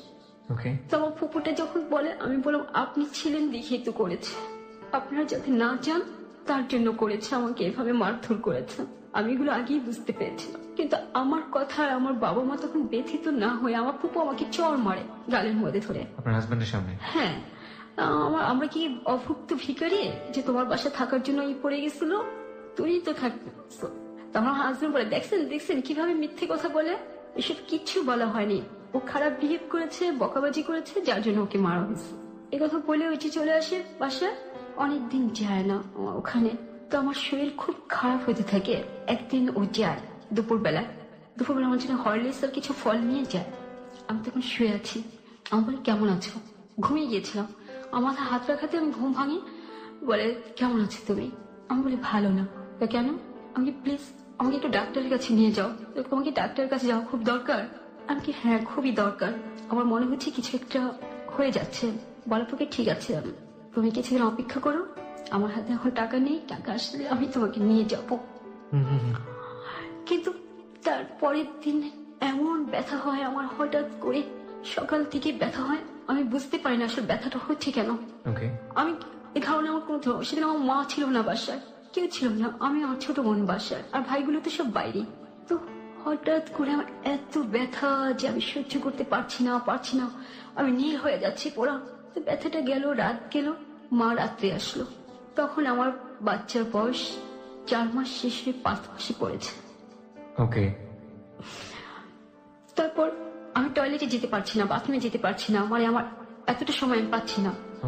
তো আমি বললাম যে আমার খুব খারাপ লাগছে। আমার বোন একটা প্লাস্টিকের ডিশ ছিল, ওই ডিশটা আমাকে দেয় যে তুমি এটা উপরে দাঁড়াও। তা মোটামুটি দাঁড়ায়, তো ওগুলো অনেক পানি পড়তে থাকে। তো আমার ওখানেই কোনাপাড়ার দিকে আমার আবার এক বন্ধু ছিল, তার বউ এরকম কাজ করতো, ধাত্রীর কাজ করতো। তো তাকে ডাকে আনা হয়, সে আমাকে দেখে বলে ওর তো বাচ্চাটা নষ্ট হয়ে যাবে। নষ্ট হয়ে গেছে অলরেডি, যেহেতু পানি ভেঙে গেছে, এই বাচ্চা থাকবে না, ওকে তাড়াতাড়ি হাসপাতাল নেওয়া দরকার। তখন আমি যে ডাক্তার দেখাতাম, মানে আমার বিয়ের পর আমার হাজবেন্ডের বাসায় থাকা যে ডাক্তারকে দেখিয়েছিলাম গ্যান্ডারিয়া, আমি সেখানেই আসি। একটা সিএনজি নিয়ে আসে, কিন্তু সিএনজি এমন অবস্থা যে ব্লাড দিয়ে ভেসে যায় সিএনজি। আর আমি চিৎকার করে কান্না করতে থাকি। আমার কান্নার চোটে সিএনজি আলা মানে কিভাবে যে সিএনজি চালায় বলার মতো না। এসে দেখি ক্লিনিক তালা মারা। তো পাশের এক ভদ্রলোক বের হচ্ছিল, সে আমার অবস্থা দেখে বলে মেয়েটাকে তো মেরে নিয়ে আসছেন, আনেন আমার বাসায় নিয়ে আসেন। ওই ভদ্রলোক আর সিএনজি আমাকে ধরে ওনার বাসায় নিয়ে ওনার খাটের উপর শোয়া দেয়। ওনার বউকে বলে যে তুমি ওর যত্ন নাও, আমি ডাক্তারকে ফোন দিচ্ছি। তো ওই ভদ্রলোক ফোন দেয়, আর তো বারবার ফোন দিয়ে ওই ভদ্রলোক যে ডাক্তারকে নিয়ে আসে। ডাক্তারকে নিয়ে এসে আমাকে তাড়াতাড়ি করে রুমে ঢোকানোর পর মানে সবাই ভাবছে যে অপারেশন করতে হবে, কিন্তু অপারেশন করতে হয়নি, বাচ্চাটা অ্যাবর্শন হয়ে গেছে নিজের থেকে। প্রিয় শ্রোতা, আমি আবারও বলছি আপনাদেরকে, আজকের যে জীবনের গল্প প্রচার হচ্ছে, আমি সবাইকে স্পেশালি একটা রিকোয়েস্ট করেছি আজকের এই জীবনের গল্পে। আজকের এই জীবনের গল্পটি ধৈর্য ধরে আপনারা শেষ পর্যন্ত শুনবেন। আমি বহুত জীবনের গল্প শুনেছি, বহু। আপনারা হয়তো 160টা 70টা শুনেছেন, আমি কয়েক হাজার শুনেছি, তার মধ্যে থেকে 160টা 70টা আপনারা হয়তো শুনেছেন।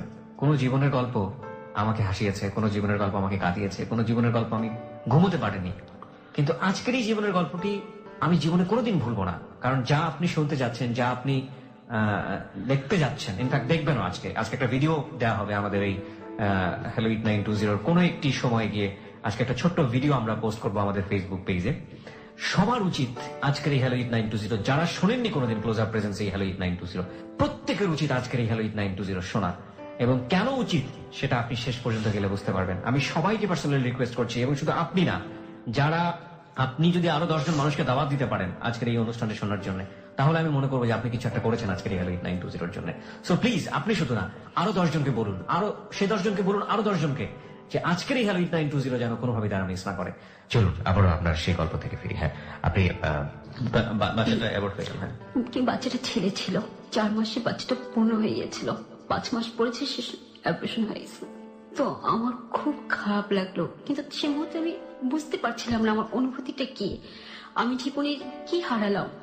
আমার এটা বোঝার মতো তেমন একটা আমার সেন্স ছিল না। শুধু আমার শারীরিক কষ্টটাই আমাকে কষ্ট দিচ্ছিল। আচ্ছা। তো আমার হাজবেন্ডকে আমার ছোট ভাই খুঁজে বের করছে, ওর ঠিকানায় গিয়ে ও আসছে ওর ফ্রেন্ডকে নিয়ে। তখনও বাচ্চাটা মানে একটা ট্রেতে রাখা ছিল, ঢাকা হয়নি। তো বাচ্চাটাকে দেখলো, দেখে ওর ফ্রেন্ডটা বললো যে আয়কে বললো বাচ্চাটা সরিয়ে ফেলেন ওর কাছ থেকে। তো আমাকে মালিক বলতেছে মাথায় হাত দিয়ে যে তুমি এদিকে মন দিও না, এসব নিয়ে কিছু ভেবো না, তুমি যা হবার হয়েছে। তো আমি কিছু পড়লাম না, শুধু আমার চোখ থেকে পানি পড়লো। তার পরের দিন সকালে আমাকে ওখান থেকে নিয়ে আসা হলো, কিন্তু ডক্টর বলল যে ওর যে অবস্থা, এই অবস্থাতে আগামী 5 বছরের মধ্যে কোনো বাচ্চা নেওয়া যাবে না। ওকে। প্লাস 3 মাসের মধ্যে আপনি ওর সাথে শারীরিক সম্পর্ক করবেন না। আপনার হাজবেন্ড কি সেটা বললো? হ্যাঁ, আর আমার হাজবেন্ডের সাথে খুব রাগারাগি করলো সে। ডাক্তার কিছু কথা নিয়ে সে আমার শরীরে মারের চিহ্ন দেখেছে। এই পর্যায়ে সে আমাদের বাসায় আমাকে নিয়ে আসলো। সে বলল যে তুমি এখন থাকো, আমি যাই, আমার কিছু টাকা পয়সা দরকার আছে। আপনি কি আপনার বাসাতে এসে বলেছিলেন যে আপনার পেটের উপরে উঠে সে এরকম করেছে, লাথি দিয়েছে, এবং আপনার বলেননি? আপনি না, বলেনি। কেন বলেননি? বলতে ইচ্ছে করেনি। বলতে ইচ্ছে কেন করেনি? আপনার তো পরিবারই আপনার আশ্রয়। কোন উদ্দেশ্য কি ছিল? হয়তো সম্পর্কটা শেষ হয়ে যাবে, মানে হাজবেন্ডের সাথে আপনার সম্পর্ক শেষ হয়ে যাবে, আপনার ফ্যামিলি থেকে ডিভোর্স করিয়ে দেবে। হ্যাঁ। আপনি চাননি ডিভোর্সটা হোক? না, আমি চাইনি, যেহেতু বিয়ে হয়ে গেছে। ওকে, ফাইন। হার্ডেস্ট রিয়েলিটি শ্রোতা, এবং আজকের এই জীবনের গল্প আজকে কোথায় গিয়ে দাঁড়াবে, আমি এই জীবনের গল্পের যে ভিডিওটি আমি পোস্ট করব, সেই ভিডিওটি আমি ধারণ করেছিলাম 1 সপ্তাহ আগে। এই ভিডিওটি আমি বহুবার ব্যক্তিগতভাবে দেখেছি।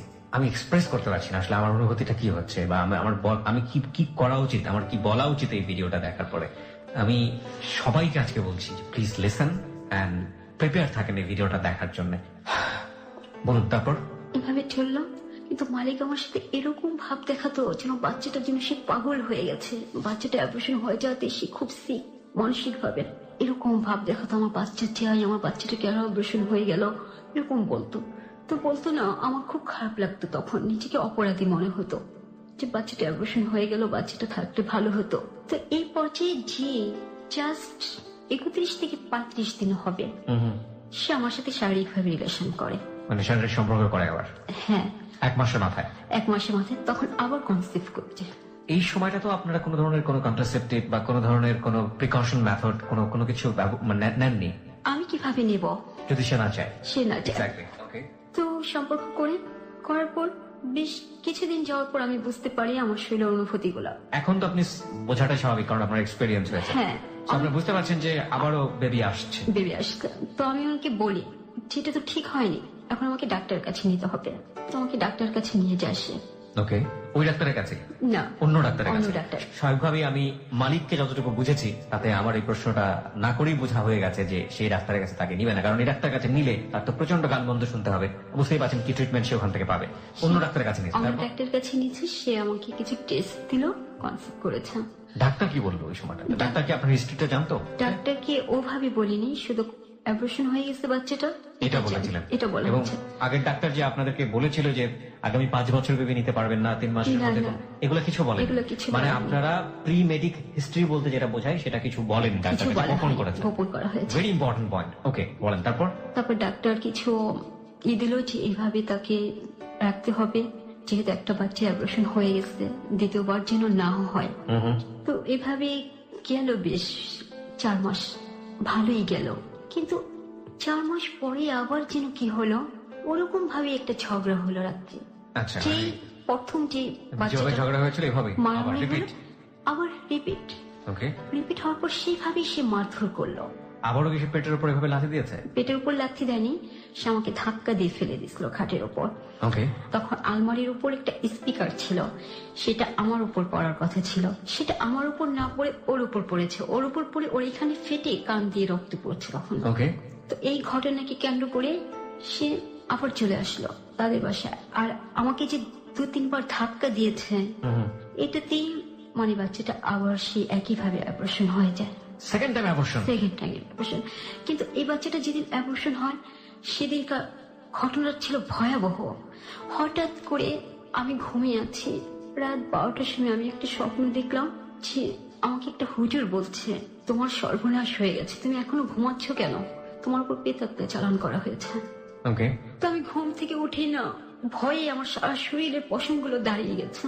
এর আগে আরো কয়েকদিন আমি স্বপ্নে দেখেছি ওর মা ভাই লাল কাপড় পরা থাকে সাধুর মতো, ওরা আমার মাথার উপর হাত রেখে কি কি করতেছে, ধূপ জ্বালাচ্ছে না কি করছে, এরকম আর অনেকদিন দেখেছিলাম। ওকে, তো সেদিন যখন দেখলাম রাত 12টার সময়, আমি লাফ দিয়ে উঠে আমি বাথরুমে গেলাম।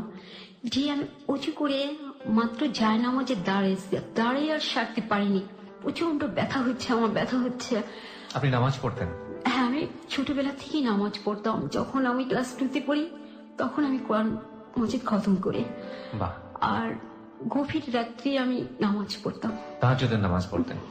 সুবহানাল্লাহ। আপনি যেটা বলছিলেন যে হ্যাঁ নামাজের পাটিতে দাঁড়িয়ে আছেন, তারপর? দাঁড়িয়ে আমি নামাজে আর পড়তে পারি না, নামাজটা পা বেয়ে আমার ব্লাড করতেছে। আমি চিৎকার করতে থাকি, কান্না করতে থাকি, এমন চিৎকার যে আমি সহ্য করতে পারি না। তো আমার চিৎকারে সবাই উঠে যায় ঘরের, মানে দিশেহারা হয়ে যায়, এত রাত্রে কি করবে, সেই কোনাপাড়া থেকে তো ঢাকায় আনাও সম্ভব না আমাকে। তো আমার পাশের ফ্ল্যাটে যারা থাকতো, ওই খালাম্মার হাজবেন্ড ছিল ডাক্তার, ওনার মেয়েও ছিল ডাক্তার। তো আমার মা ওদের দরজা নক করতে থাকে। তারপর ওই আঙ্কেল এসে আমাকে দেখে, উনি বাইরে গিয়ে বলে আম্মাকে বাচ্চার অপারেশন হয়ে যাবে, ওকে যত তাড়াতাড়ি সম্ভব মেডিকেল রেফার করা উচিত, আর আমি ডেলিভারি কেস করি না। ওকে, আমার মা এরা সবাই আমাকে বলে যে নিয়ে যাই হাসপাতালে। আমি চিৎকার করতেছি, কান্নাকাটি করতেছি যে আমি কোথাও যাব না, আমার পক্ষে কোথাও যাওয়া সম্ভব না। কেন বলছিলেন এটা? কেন আমার এত ব্যথা হচ্ছে, এত যন্ত্রণা হচ্ছে, আমার মনে হচ্ছে না যে আমি গাড়িতে উঠতে পারবো বা বের হতে পারবো। তো আমার আব্বার যে ফ্রেন্ডের মহিলাটা ছিল ধাত্রী, তার ওয়াইফ, সেও আসছে। এসে সে বলতেছে এটা কেমন কথা, 4 মাস হয়নি, মাত্র 4 মাস হয়েছে একটা বাচ্চা অপারেশন হয়েছে, এর মধ্যে আবার আরেকটা বাচ্চা কি করে আসছে। শুনি তো আমি হতভঙ্গ হয়ে গেছি। তারপর উনি এক হুজুরের কাছে গেছে, হুজুর বলছে দেখেন আল্লাহর উপরে তো কিছু নেই, সব আল্লাহর উপর ভরসা, তবে আমি পানিটা পরে দিচ্ছি, যদি বাচ্চা উল্টো হয়ে থাকে বাচ্চা সোজা হয়ে যাবে, আর যদি বাচ্চা অ্যাবর্শন হবার হয় হয়ে যাবে, এই বাচ্চা যদি না থাকার হয় থাকবে না। ওকে, তো আমাকে সেই পানিটা এনে খাওয়ালো, আমার যাচ্ছে না। পানিটা কোন রকম আমার মুখে 3 চামচ পানি দিচ্ছে। তো কিছুক্ষণ পর বাচ্চাটা অপারেশন হয়ে যায়, কিন্তু বাচ্চাটা জীবিত ছিল। আর এই বাচ্চাটা একটা মেয়ে ছিল, মানে পুতুলের মতো সুন্দর ছিল। মানে যারা দেখছে সবাই এখন পর্যন্ত জীবিত ছিল মানে কতক্ষণ জীবিত ছিল? 2 মিনিট। আমার মা নাকি চামচ দিয়ে ঠোঁট নাড়ছিল, চামচ দিয়ে পানি দিচ্ছে, 2 চামচ পানি খেয়েছে সে। পানি খেয়েছে সে, 2টা নেট দিয়ে শ্বাস ছাড়ছে। আর সবচেয়ে বড় কথা, আগের বাচ্চাটা যখন অপারেশন হয় তখন তার সারা শরীর নয়, তার মাথাটা ছিল জখম। আর এই বাচ্চাটা হয়েছিল পায়ে। আবার আমার ভাই এরা খুঁজে মালিককে নিয়ে যায়, নিয়ে যাওয়ার পর ও আসছে, বাচ্চাটাকে দেখে ও সন্দেহ করতেছে বাচ্চাটা আমি অপারেশন করে ফেলছি। ও এরকম বলতেছে, ও বলতেছে বাচ্চাটাকে দিয়ে দেন, আমি কি ডাক্তারি পরীক্ষা করব। পুরুষ জাতির কলঙ্ক ছাড়া কিছু বলার নেই। এবং ওকে, আমি আবারও বলছি যে আজকের এই স্টোরিটা সবাইকে আমি রিকোয়েস্ট করছি, please listen this story, last পর্যন্ত শুনবেন, সবার কাছে আমার রিকোয়েস্ট। আমি এখানে পাশবিকতার বর্ণনার কোনো ইন্টেনশনে আপনাকে শুনতে বলছি না, আমি শুনতে বলছি বিশেষ একটা কারণে। সেই কারণটা এখন পর্যন্ত আসেনি এই গল্পে। আপনি চিন্তাও করতে পারবেন না যে আজকের এই ক্লোজ আপ প্রেজেন্স হ্যালো 920 আপনাকে কোন সেন্সের কাছে দাঁড় করিয়ে দেবে। এবং একটি বিশেষ ভিডিও আমরা পোস্ট করতে চাই আমাদের ফেসবুক পেজে, প্লিজ একটু কষ্ট করে জেগে থাকুন। শুধু আপনি না, আপনাকে বলবো আজ হ্যালো 920 টিম মেম্বার হিসেবে আপনি আরো 10 জনকে বলুন যে আজকের এই গল্প যেন তারা অবশ্যই শোনে। হ্যাঁ বলুন। তারপর তো মালিক আমার সাথে খুব খারাপ ব্যবহার করে, আবার খারাপ ব্যবহার করে। ওর ধারণে আমি অপারেশন করে ফেলছি বাচ্চাটা, আমি ঘর করতে চাই না তাই। ও অনেক দোষারোপ করতেছে, আমাকে বলতেছে তুমি আগে সুস্থ হও, তোমার সাথে তারপর আমার বোঝাপড়া আছে। কিন্তু এর মধ্যে আমি মানে অ্যাবনর্মালে চলে যাই, মানসিকভাবে অ্যাবনর্মাল হয়ে গেছে। এত সুন্দর একটু বেবি কেন এভাবে চলে যাবে, আমাকে শুধু এই জিনিসটা প্রিয় দিচ্ছিল। তারপর এই ঘটনা নিয়ে মালিক আমার সাথে অনেক দিন পর্যন্ত খারাপ ব্যবহার করলো, অনেক দিন, প্রায় ওর সাথে আমার 7 থেকে 8 মাস পর্যন্ত কোনো সম্পর্কই ছিল না, যোগাযোগই ছিল না। তারপর আবার আমার সাথে যোগাযোগ করে, আমাদের বাসায় আসে। তো আমাকে অনেকেই বলে যে মানুষ একবার না 7 বার দেখে, মানুষ একদিন খারাপ থাকে আরেকদিন ভালো হয়, ভালো হতেও তো পারে। এই কথা চিন্তা ভাবনা করে তাকে আবার গ্রহণ করা হয়, সে আমাদের বাসায় থাকে, আমাদের বাসায় আসে। এভাবে আমি আবার কনসেপ্ট করি। আবার কনসেপ্ট করে ফেলেন? হ্যাঁ। কয় মাসের মধ্যে? 1 বছরের মধ্যে। এবার একটা বড় গ্যাপ নেন আপনারা, যদিও প্রথম গ্যাপে 5 বছরের গ্যাপ নেওয়ার কথা ছিল। ওকে। এবার ডাক্তার জামিলিবাগ পাঠান, জি, প্রফেসর আনোয়ারের কাছে। অনেকে আগে প্রেসক্রিপশন গুলো দেখানোর পর উনি বলে যে আমি কি করব, এটা কি করেছে, এর শরীরে 1 ছিটা রক্ত নেই, ক্যালসিয়াম নেই, একে আমি কি করে বাঁচাবো এই বেবিটাকে? হ্যাঁ। ওকে, আমার কথা বলছে, মানে আপনাকে কিভাবে বাঁচাবে, তার মধ্যে আবার কনসেপ্ট করে বসে আছে। জি। তো এইভাবে অনেক ট্রিটমেন্ট দিচ্ছে। আর প্রতি এসে আমাকে পাওয়ারফুল ইনজেকশন করা হচ্ছে, সপ্তাহে 2টা করে, 2500 পাওয়ারের। 2500 পাওয়ারের কি এটা অ্যান্টিবায়োটিক? হ্যাঁ হ্যাঁ, যাতে অ্যাবর্শন না হয় বাচ্চাটার। OMG, আমি ডক্টর না, I am not a physician, but আপনি চিন্তা করে দেখুন সিচুয়েশনের জায়গা থেকে, প্রতিদিন 2500 পাওয়ার, যে মেয়ের শরীরে ব্লাড নেই। ওকে, তারপর স্লাইন চলতো, খাবার দাবার টোটাল বন্ধ, কিছুই খেতে পারতাম না। এভাবে 7 মাসের মতো গেল। এর মধ্যে আবার মালিকের চরিত্রগুলো আমার কাছে ধরা পড়ে গেছে। ও যে কোনো মেয়ের সাথে যখন তখন চলে যায়, কখনো চিটাগাং, কখনো মাধবকুণ্ড, এরকম চলে যাচ্ছে। তো আমি বললে আমার সাথে ঝগড়া লাগে। কিন্তু এই বাচ্চাটা টিকানোর জন্য ও চেষ্টা করেছে অনেক। এই 7 মাসের পর্যায়ে এসে সে একদিন বলতেছে যে আমি চিটাগাং যাচ্ছি, ওকে, কক্সবাজার। তো কেন? তার কাছে আমি কিছু মেয়ের ছবি দেখতে পাই। দেখতে পেয়ে আমি প্রশ্ন করতে সে খুব রেগে যায়, মানে আমার কোনো কিছু জানার অধিকার নেই। আমার কেন থাকবে না জানার অধিকার? আপনারই তো অধিকার আছে, আর কার অধিকার থাকুক বা না থাকুক। এ নিয়ে আমার সাথে তুল কালাম ভাবে ঝগড়া হয় পর আবারও সেই ধাক্কা ধাক্কির পর্যায়ে চলে যায়, আবারও হাতাহাতি চলে যায়। তো এবার আমাকে আমার বাবা মা খুব বকা দেয় যে ওই জাহান্নামে যাক, তুই কেন যাস ওর সাথে কথা বলতে।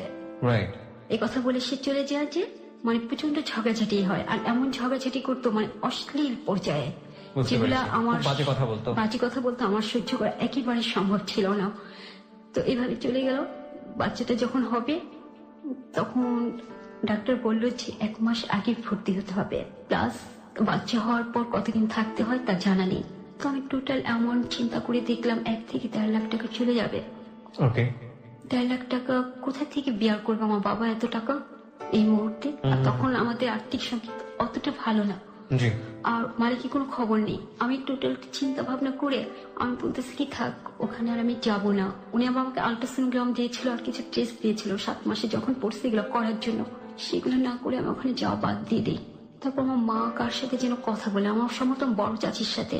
বড় চাচির বাসায় একটা নার্স থাকতো, বাংলা বাজার যে মাতৃসদনটা আছে না, ওখানে কাজ করতো। তখন ওই জায়গাটা তো ডেভেলপ ছিল না, খুব ন্যূনত মানের ছিল। তো উনি আমার চাচিকে বলে যে ওকে এখানে নিয়ে আসেন, যদি নর্মাল ভাবে হয়ে যায় তো হয়েই গেল, টাকা পয়সা তেমন একটা খরচ হবে না, আর যদি আমরা দেখি সিচুয়েশন খারাপ তো আমরা রেফার করবো। ওকে, এই কথা বলে আমাকে নিয়ে যাও ওখানে। কিন্তু আমার ডেট ছিল ভুল, ডেট 1 মাস আগে ভুল দিয়ে ফেলছিল। সেই তারিখ অনুযায়ী আমি ওখানে যাই, 4 দিন কেটে যায়, কোনো হচ্ছে না। কিন্তু আমার অবস্থা খুবই খারাপ হচ্ছে, আমার পেন হচ্ছে আর ব্লিডিং হচ্ছে, শুধু ব্লিডিং হচ্ছে। এভাবে 4টা দিন ওরা আমাকে নর্মাল ভাবে হওয়ানোর জন্য যে স্লাইন দেওয়া হয়, সে স্লাইন দিতে স্লাইন অফ হয়ে যাচ্ছে, স্লাইনের ভিতরে রক্ত এসে ভরে যাচ্ছে, স্লাইন টানছে না। ইঞ্জেকশন করছে, ইঞ্জেকশন হচ্ছে না, মানে সব অফ হয়ে যাচ্ছে। 4 দিনের মাথায় সেদিন আমার বড় চাচা সেদিন গেছে, যাওয়ার পর উনি আমার অবস্থা দেখে উনি আমাকে ঢাকা ন্যাশনাল হাসপাতাল নিয়ে আসে। তো আমাকে যখন রুমে নিয়ে গেল, সিটে নিয়ে গেল, আমার এত পেন হচ্ছে যে আমাকে নার্স বলতেছে শুয়ে থাকতে, আমি পারতেছি না, আমি বসে চিৎকার করতেছি, হইচই করতেছি। তারপরে আমি বললাম যে আপা প্লিজ আপনারা একটা ইঞ্জেকশন দেন, ব্যথাটা যেন কমে যায়। আমি এভাবে অনুরোধ করতেছি, সহ্য করতে তখন বলে যে পেটের বাচ্চা যদি পেটে রাখতে চান তাহলে আমি ইঞ্জেকশন দিই, ব্যথা কমে যায়।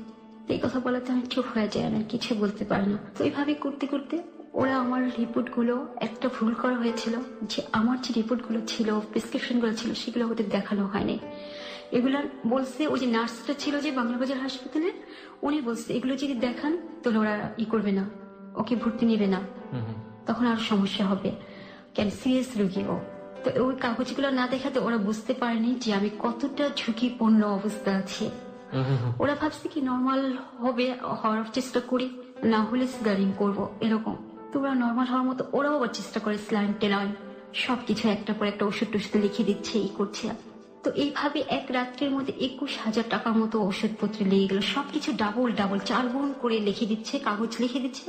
আমার ভাই আমার চাচা যে নিয়ে আসতেছে, তো হচ্ছে না, আমার অবস্থা মরা যায়, এরকম ব্লিডিং হচ্ছে। শেষ পর্যন্ত ওরা আমাকে, আমার অনুমতি না নিয়ে, আমারও ধারণা ছিল যে নর্মাল না হলে তো ওরা সিজারিং করবে, কিন্তু ওরা সেটা না করে ওরা বাচ্চাটাকে যন্ত্রের সাহায্যে টেনে আনতে চাইছে। তখন এই মাথার খুলিগুলো পুরো ভেঙে ফেলছে বেবি, হ্যাঁ বেবি, আর এই বাম চোখটা বের করে ফেলছে, পুরা চোখটা বের হয়ে এখানে ঝুলে গেছে। আর ওর চুলগুলোতে ছিল কুকড়ানো।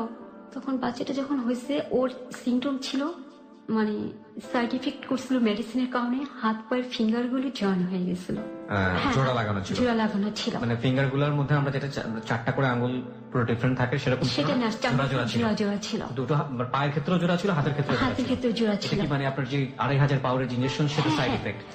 এটা কি আপনার কোনোভাবেই যখন আল্ট্রাসোনোগ্রাম করে তখন ধরা পড়েনি? না, ধরা পড়েনি।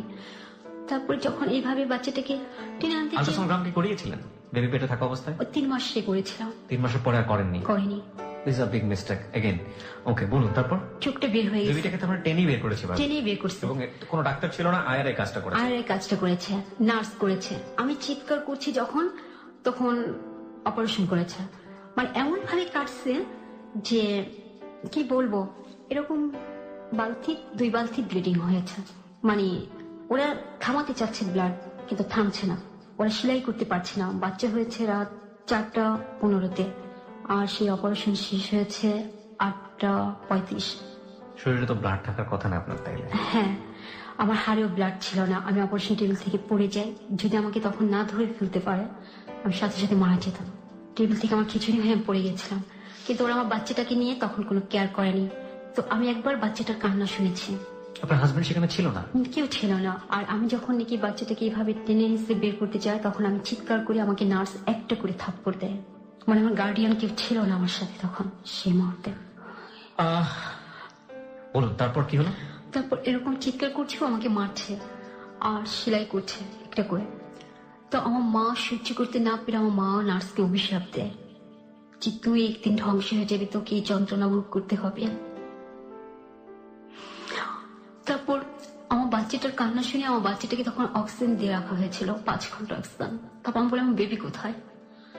আমাকে তখন একজন ডাক্তার আসে, জুনিয়র ডাক্তার। সে বলে আপনি আপনার কথা চিন্তা করেন, আমি আমার বেবি কিছু হলে আমি কাউকে ক্ষমা করব না। ক্ষমা করবো না বলাতে ওরা খুব সিরিয়াসলি বাচ্চা নিয়ে খুব তোড়জোড় শুরু করে।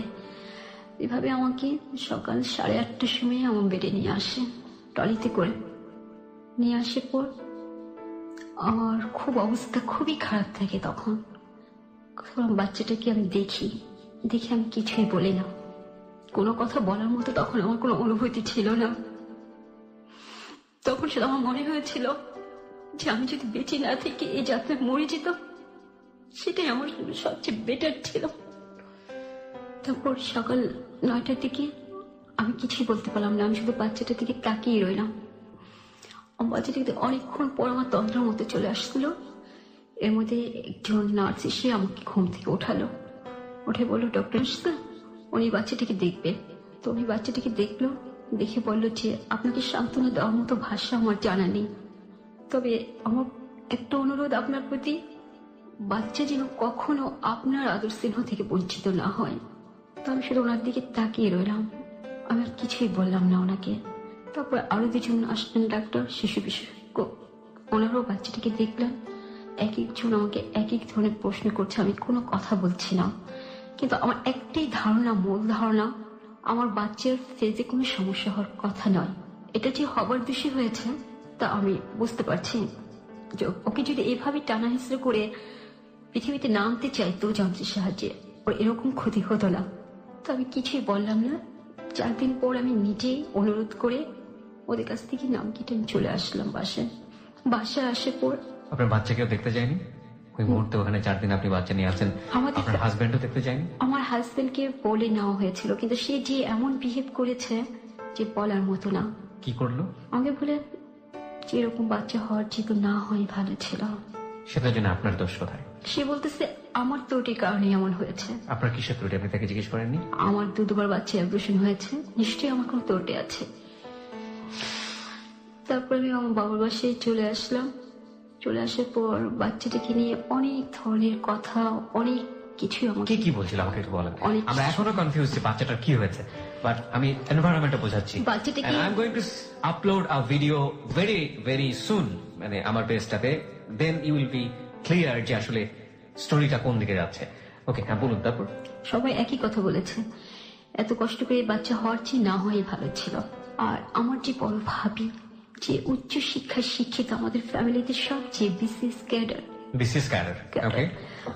তো সে যেরকম কথাবার্তা বলেছে, তার যে হাসি মুখটা আমি দেখেছিলাম, জীবনে কখনো ভুলবো না। চিৎকারি করে পরে আমি 5 মাস পর্যন্ত দাঁড়াতে পারিনি। এই বাচ্চা হওয়ার যে অপারেশনের সেলাইগুলো আমার হয়েছে, সেগুলো এতই যন্ত্রণা দিচ্ছিল, এতই করছিল, আমি দাঁড়াতে পারতাম না, বসতে পারতাম না। আমি 5 মাস এভাবে ছিল। 5 মাস পরে আমি বাচ্চাকে ফার্স্ট কোলে নেই। 5 মাস পরে আপনি ফার্স্ট কোলে নেন? আপনার কোলে নেওয়ার মতো অবস্থা ছিল না? অবস্থা ছিল না। My goodness. এই 5 মাস আমার মা সবকিছু করে আমার বাচ্চার জন্য। তারপর 5 মাস যখন বয়স, তখন আমি ওকে নিয়ে নানান জায়গায় গেলাম। এই সময়টা তো বাবা ওকে কোলে নেয়নি? না, 5 মাস পর থেকে ওর বাবা আবার আসা শুরু করলো। তার প্রতি তো আমার একটা ঘৃণা, একটা বিদ্বেষ জমা হয়ে আছে। আমি তার সাথে প্রয়োজন ছাড়া কোনো কথা বলতাম না। আর ওর সাথে কেন, সবার সাথে আমি কোনো কথাই বলতাম না। যখন আমাদের ঘরে কোনো মেহমান আসতো, কোনো আত্মীয় স্বজন আসতো, আমি আমার রুমে ঢুকে বাচ্চাটাকে নিয়ে আমি তার দরজা বন্ধ করে দিতাম ভেতর থেকে। বাচ্চাটাকে নিয়ে আপনি দরজা বন্ধ করে দিতাম? আমি কারোর সাথে আসতাম না, কথা বলতাম না। কেন বন্ধ করতেন? কিন্তু সবাই একই ধরনের কথা বলে বাচ্চাটাকে দেখে। হ্যাঁ। তারপর আমি এভাবে নানান জায়গায় যাই, আমার হাজবেন্ডও এর মধ্যে কিছু সহযোগিতা করে। আপনি একটু বলবেন, স্বাভাবিক বাচ্চারা যেভাবে বড় হয়, 5 মাসের বাচ্চারা যে ধরনের আচরণ করে, যে ধরনের লুকে থাকে, আমাদের শ্রোতা যারা আছে তারা অনেকেই বুঝতে পারছে না যে প্রবলেমটা কি, এগুলো একটু আইডেন্টিফাই করবেন যে কি করতো 5 মাস বয়সে, কি ধরনের আচরণ করতো যেটা থেকে সাধারণ মানুষ। হ্যাঁ, 5 মাস বয়স থেকে ওর একটা জিনিস ফলো করেছি, টিভির আচরণ শুনলে ও ফিরে তাকাতো টিভির দিকে। আচ্ছা। আর আমি তো ওকে পেটে নিয়ে সব সময় সূরা ইয়াসিন কোরআন শরীফ পড়েছি, তো ওর দেখছি আল্লাহর কোনো শুনলে ও সেদিকে মনোযোগ দিত। আচ্ছা। আমি যখন ডক্টর ইহসান মাহমুদকে দেখালাম, তখন ও মাথায় হাত রেখে বললো যে মামুনি, তোমার বাচ্চা এভরিথিং ওকে, ব্রেন এবং আইকিউ যথেষ্ট স্বচ্ছ, তবে ফিজিক্যালি কিছু সমস্যা আছে, এটা সারাতে সময় এবং টাকা দুটোরই দরকার। ওকে। ওর জন্য আমরা যথাসাধ্য চেষ্টা করব। ওরা আমাকে এভাবে সান্ত্বনা দিল। তারপর আমি ঢাকা শিশু হাসপাতালে ভর্তি হলাম। কাজী কামরুজ্জামান প্রফেসর, ওনার রেফারেন্সে উনি বাচ্চাটা দেখলাম, তো ওনার একজন জুনিয়র ছাত্রকে উনি বাচ্চাটার জন্য প্রেসক্রাইব করা হয়। তো উনি নিল, উনি আমাকে জায়গায় জায়গায় পাঠালো, মামুন ফেরদৌসের কাছে পাঠালো। মামুন ফেরদৌস দেখলেন, দেখে বললেন যে বাচ্চাটার অপারেশন করতে হবে 1 থেকে 2 বছরের মধ্যে। কিসে অপারেশন হবে? ওর মাথা যে হাড়গুলো ভেঙে গেছিল সেখানে অপারেশন হবে। Plastic surgery. তো এটা যদি তুমি এর আগে করতে যাও তাহলে একটা বিরাট ভুল হয়ে যাবে আমার, আর এই ভুলটা মানে বাচ্চাটার বিরাট একটা ক্ষতি। আচ্ছা।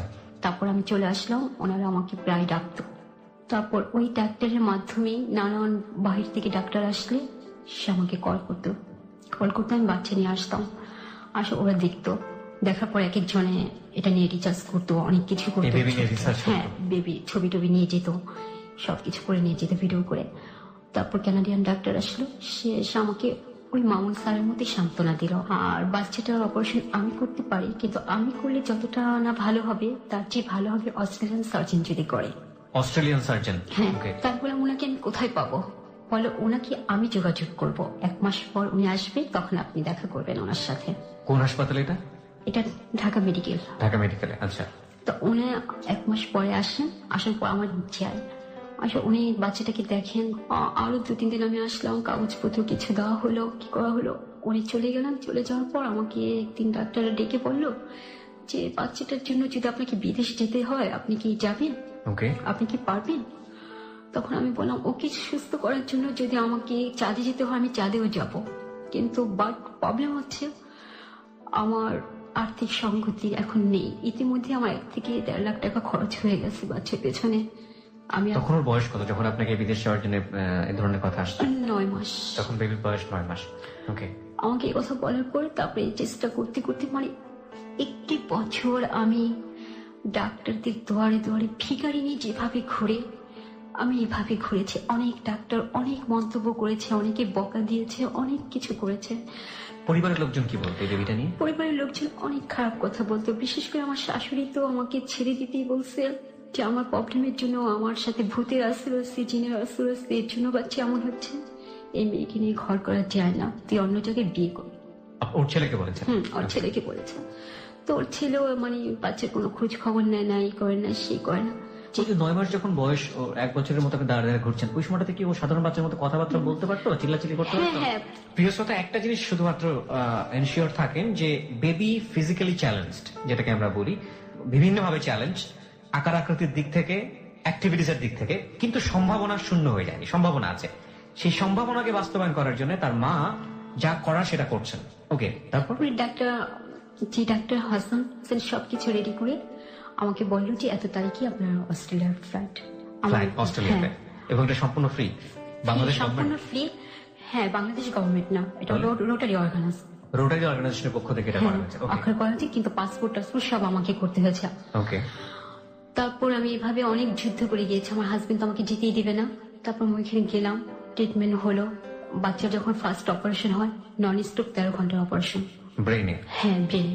ওর পুরো খুলিটা ওরা আবার করে ফেলছে, মানে এটা কি বলে, মেশিনে গুঁড়ো করে ফেলছে হাড়গুলো। গুঁড়ো করে এগুলো ওরা ঢালাই করে চশমার কাচের মতো কেটে কেটে তারপর ওরা সেটিং করেছে এখানে। ওকে, আমি এগুলো বুঝবো না ডাক্তার, এটা বাট কিছু একটা হয়েছে যেটা ওর জন্য প্রয়োজনীয় ছিল। হ্যাঁ, চোখটা ঠিক। কত বছর বয়স এটা হলো? এটা 13 মাস বয়সী। 13 মাস বয়সে হয়েছে। আচ্ছা। তারপর যখন কি ওর রিকভারিতে রাখা হয়েছে, তখন আমাকে বললো ডাক্তার যে আমরা খুব ওয়ারিতে আছি, ওর সেন্স কিরকম হয়, ও আপনাকে চিনতে পারে কিনা, আপনি ওকে কাছে জানতো দেখে। তো আমি যে যখন চোখ বন্ধ করে আছে আমি শুধু বলছি প্রিয়াঙ্কা। আপনি নামটা কি আপনি দেখেছিলেন? হ্যাঁ, এটা আমি আগে থেকে ঠিক করে রেখেছিলেন, ওর নাম হবে প্রিয়াঙ্কা। প্রিয়াঙ্কা, ওকে, সাদিয়া জাহান প্রিয়াঙ্কা। ওকে। যখন আমি গেলাম ওর নাম ধরে ডাকলাম প্রিয়াঙ্কা, ও শুধু আম্মু বলে আমার হাতটাই যে ধরলো, হাতটা আর ছাড়লো না। ওকে। তারপরে যতদিন হাসপাতালে ছিলাম ওই একই অবস্থা করতো। আর ডাক্তার বলতো মম মেডিসিন, এরকম করে অপারেশন গুলো শেষ হলো। সেখানে অনেক বাদ প্রতিযোগিতাতে ছিল, অনেক কিছু আমাকে অতিক্রম করতে হয়েছে। আমার ইচ্ছে ছিল বাচ্চাটার সমস্ত সুস্থ অপারেশন গুলো আমি শেষ করে আসবো, কিন্তু মালিক এখান থেকে ইমেল করে ফ্যাক্স করে আমার নামে এমন কিছু পাঠাচ্ছিল যে সেখানে আর থাকা সম্ভব হয়নি। ও বলছিল যে আমার কোনো প্রবলেম নেই বাংলাদেশে, আমি যদি ওখানে নাগরিকতা চাই ওখানে কিছুতেই আমাকে না দেয়। ও বাচ্চার জন্য এবং আমার জন্য অর্ধউম্মাদ প্রায় এরকম কথা। আর আমি কখনো আমার ফ্যামিলির সম্বন্ধে মানে ব্যাড স্যাক বলিনি। আমার বাবার বাড়িও না, আমার হাজবেন্ডের বাড়ি না। যখন আমার হাজবেন্ডের কথা জিজ্ঞেস করা হয়েছে, আপনি বলেছেন he is a good boy. হ্যাঁ, গুড বয়। তো আমাকে কোনো অভাব অনটন আছে কিনা আমি বলতাম না, সবসময় এগুলো হাইড করতাম। মানে আমার কারোর কাছে ছোট হতে ইচ্ছে করতো না। আপনার হাজবেন্ড এগুলো মেইল করে তারপরে কি হলো ওখানে? সেখানে আমার এক বাঙালি ফ্যামিলি আমার পার্সোনাল চিঠি যায়, চিঠির মধ্যে আমার হাজবেন্ড আমাকে কি লেখে না লেখে সেগুলো ট্রান্সলেশন করে ওদেরকে বুঝাই দেয়। বুঝিয়ে তো ওরা আমাকে সন্দেহ করে। ওকে। সন্দেহ করার পর আমাকে হঠাৎ করে জিজ্ঞেস করে তোমার হাজবেন্ড কেমন। তো আমি তো সবসময় ভালো বলে আসছি, তো আমাকে হঠাৎ করে জিজ্ঞেস করে তো আমার ভিতরে কেমন যেন একটু হয়ে আসে, কি ব্যাপার। তো আমি বলি যে সে এরকম অ্যাডিক্টিভ আর সে প্রায় আমার সাথে ফাইটিং এ যায়। তো ওরা আমার কথাটা বিশ্বাস করে না। ওরা ভাবছে যে আমার এই দেশের প্রতি লোভ চলে আসছে, যে কারণে আপনি ওইভাবে থাকতে চাচ্ছি। ওকে। আমার বাংলাদেশে আমি বাংলাদেশে আসলাম। বাংলাদেশে এসে আমার শুরু হলো আরেক যুদ্ধ। আমার হাজবেন্ড তো পুরো একদম বাইরে চলে গেছে, আমার আয়ত্তের ভিতর নেই। এদিকে আমার ফ্যামিলিতে আমি একটা বোঝা হয়ে গেলাম, সবার কাছে আমি একটা খারাপ হয়ে গেলাম। এইভাবে যে আমি যে কেন ওখানে থাকতে পারলাম না, আমি কেন এত বড় সুযোগটা হাতছাড়া করে আবার তাদের বোঝা হয়ে যাচ্ছি। এভাবে করে ওরা আমাকে প্রায় খারাপ ব্যবহার করতে লাগলো। খারাপ ব্যবহার করতে করতে এভাবে 10টি বছর পার হয়ে গেল। ফ্যামিলিতে 10টা বছর পার হয়ে গেল। মাঝখানে বাচ্চা হঠাৎ করে আমার ট্রিটমেন্টের পর আর কোন চিকিৎসা আমি করতে পারিনি, আমার আর্থিক অবস্থা ছিল না। ওর অ্যান্টিবায়োটিক সব বন্ধ ছিল। হঠাৎ করে 2011-তে তার ব্রেন স্ট্রোক করে। 2011-তে ব্রেন স্ট্রোক করে, তখন বয়স কত? 6 থেকে 7। তখনও কি আপনার হাজবেন্ডের সাথে আপনার থাকা হচ্ছে না? কেন? এর মধ্যে তার সাথে আমার অনেক কিছু হয়ে গেছে। কিরকম? অনেক ঝোট ঝামেলা গেছে তার চারিদিকে। তখন আপনি থাকছেন কোথায়? আমি বাবা মার কাছে থাকছি। ওকে। তারপর বাচ্চাকে নিয়ে এইভাবে স্ট্রোক করার পর আমার যা ছিল গয়নাগাটি সব বিক্রি করে আমি ডাক্তার দেখালাম। 6-7 বছর বয়সে আপনি যতটুকু রিকভারি করে নিয়ে আসলেন অস্ট্রেলিয়া থেকে, ও কি পারতো সাধারণ ছেলে মেয়েদের মতো মুভমেন্ট করতে? হ্যাঁ, একদম ফুল মুভমেন্টে ছিল। সে ক্লাস 2-তে পড়া সম্পূর্ণ কমপ্লিট করেছিল ইংলিশ মিডিয়ামে, এবং আরবিতে সে পুরো কাজটা শেষ করেছিল। একদম নরমাল ছেলে মেয়েদের মতো, একদম নরমাল। যা একবার বলতাম তাই ব্রেনে কেস করতো। ওকে, দ্যাটস রিয়েলি অ্যামেজিং। গ্রেট। তারপর ট্রিটমেন্ট করলাম, যত ধাপে ধাপে এমআরআই, সিটি স্ক্যান এগুলো করে সব চিকিৎসা হলো। কেউ আমাকে বাজে মন্তব্য করলো যে বাচ্চার জন্য কি দরকার এত কষ্ট করা। এভাবে 10টি বছর পার হয়ে গেল। পার হয়ে যাওয়ার পর আমার 2 ভাই যে আছে এখন আমাদের ফ্যামিলিতে, যে সাথে আমার বাবা মা থাকতো, ওরা বিয়ে করলো। ওরা বিয়ে করার পর এমন পর্যায়ে চলে আসলো যেখানে আমার থাকার মতো কোনো অবস্থাই নেই। ওরা রীতিমতো আমাকে চাকরানির মতো ব্যবহার করতে থাকলো, প্রয়োজনে আমার গায়েও হাত তুলে। তখন আমি ভাবলাম যে আমার কি করলাম আমি 10টি বছর এভাবে, এখন আমি কোথায় যাব, কি করব।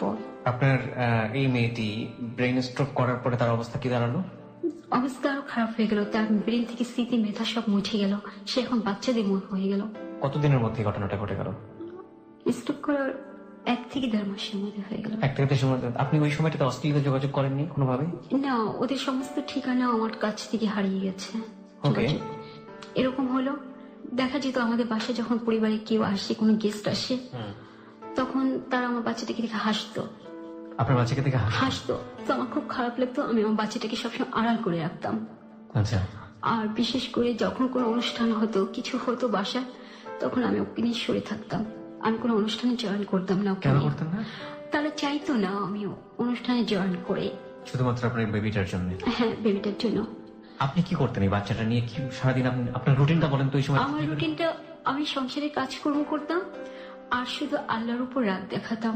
নামাজ পড়ে বলতাম যে আল্লাহ তুমি আমাকে কেন এত কষ্ট দিচ্ছ, কি অন্যায় আমি করেছি।